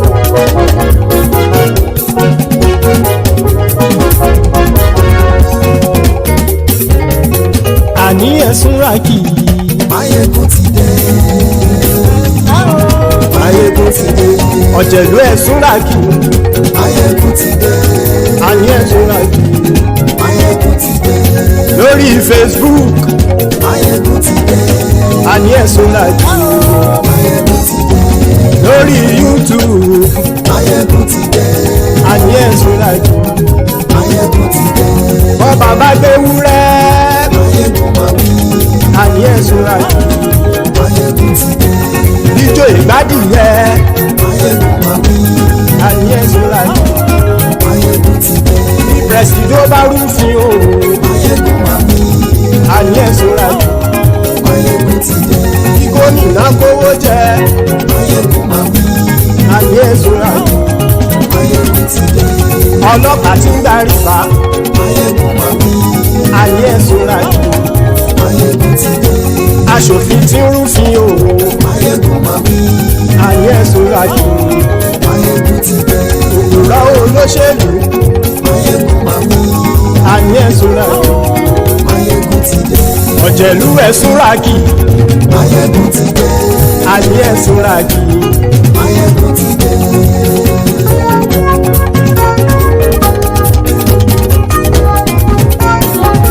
Maiyegun ti dé. Gbogbo ọ̀jẹ̀lú ẹ̀sùn ràkì. Maiyegun ti dé. Gbogbo ọ̀jẹ̀lú ẹ̀sùn ràkì. Ṣùgbọ́n ní bá ti ṣe èyí tó yẹ kí wọ́n ṣe, ọmọ bá dèrò ní fi wọ́n níran o. Maiyegun ti dé. Gbogbo ọ̀jẹ̀lú ẹ̀sùn ràkì. Maiyegun ti dé. Gbogbo ọ̀jẹ̀lú ẹ̀sùn ràkì. Ṣùgbọ́n ní bá ti ṣe èyí tó yẹ kí wọ́n ṣe, ọmọ bá dèrò ní fi wọ́n níran. Wọ́n fowó bẹ́ẹ̀ o Maiyegun ó sọ pé wọ́n ò bẹ̀bẹ̀ wọ́n fowó bẹ́ẹ̀ Maiyegun ó sọ pé wọ́n ò bẹ̀bẹ̀ oníkan ṣáàtì ṣe èyí tó yẹ kí wọ́n ṣe fáwọn ará ìlú tó gbé wọn débẹ̀ o àyè. Maiyegun ti dé gbogbo ọ̀jẹ̀lú ẹ̀ súnra kì Maiyegun ti dé gbogbo ọ̀jẹ̀lú ẹ̀ súnra kì ṣùgbọ́n ní bá ti ṣe yìí tó yẹ kí wọ́n ṣe ọmọ bá dẹ́rọ̀ ò ní fi wọ́n níran. Kì máa yí ṣe eré ọ̀rọ̀ yìí kì í ṣe ẹ̀fẹ̀ kì máa yí ṣe eré ọ̀rọ̀ yìí kì í ṣe ẹ̀fẹ̀ ẹni bá ti lè lẹ́bọ̀ lẹ́rù o ọmọ bá dèrò kàṣàyè tú wọn síta. Maiyegun ti dé gbogbo ọ̀jẹ̀lú ẹ̀ súnra kì Maiyegun ti dé gbogbo ọ̀jẹ̀lú ẹ̀ súnra kì ṣùgbọ́n ní bá ti ṣe yìí tó yẹ kí wọ́n ṣe ọmọ bá dẹ́rọ̀ ò ní fi wọ́n níran. tẹnitẹni ọmọ Maiyegun ọ̀rẹ́ ara ìlú mọ̀mọ́ ni mo fọlọ́run ṣọ́ ẹ̀ báàgì lẹ́bù lóòótọ́ olódodo ìlú ọ̀tá ìlú mọ̀mọ́ ni ìwọ ṣá máa ń ṣọ́ra kò sì mọ́ bẹ̀rù bọ́tà ń lè rí bóníṣègùn lé káwọn mọ̀mọ́ fi ṣera wọn ni ó ti dẹrùn tí wọn ò gbọ́dọ̀ sì mọ́ bẹ̀. èèpo ọ̀gọ̀ lọmọ bá dérò tàjẹ́ ò gbọ́dọ̀ jẹ́ ó ti dọba lórí àbínú ẹni kò sì mọ́ bùyà àìsíwọ́lu ní ẹnìkẹ́ ìgbódì ẹyin lábàrá o ó kó ẹni tó bá dán wò á kàmù. Maiyegun ti dé gbogbo ọ̀jẹ̀lú ẹ̀ túnra kì Maiyegun ti dé gbogbo ọ̀jẹ̀lú ẹ̀ túnra kì o ẹni bá ti ṣe yìí tó yẹ kí wọ́n ṣe ọmọ bá dèrò òní fi wọ́n níran o. Maiyegun ti dé gbogbo ọ̀jẹ̀lú ẹ̀ súnra kì Maiyegun ti dé gbogbo ọ̀jẹ̀lú ẹ̀ súnra kì ṣùgbọ́n ní bá ti ṣe yìí tó yẹ kí wọ́n ṣe ọmọ bá dẹ́rọ̀ ò ní fi wọ́n níran.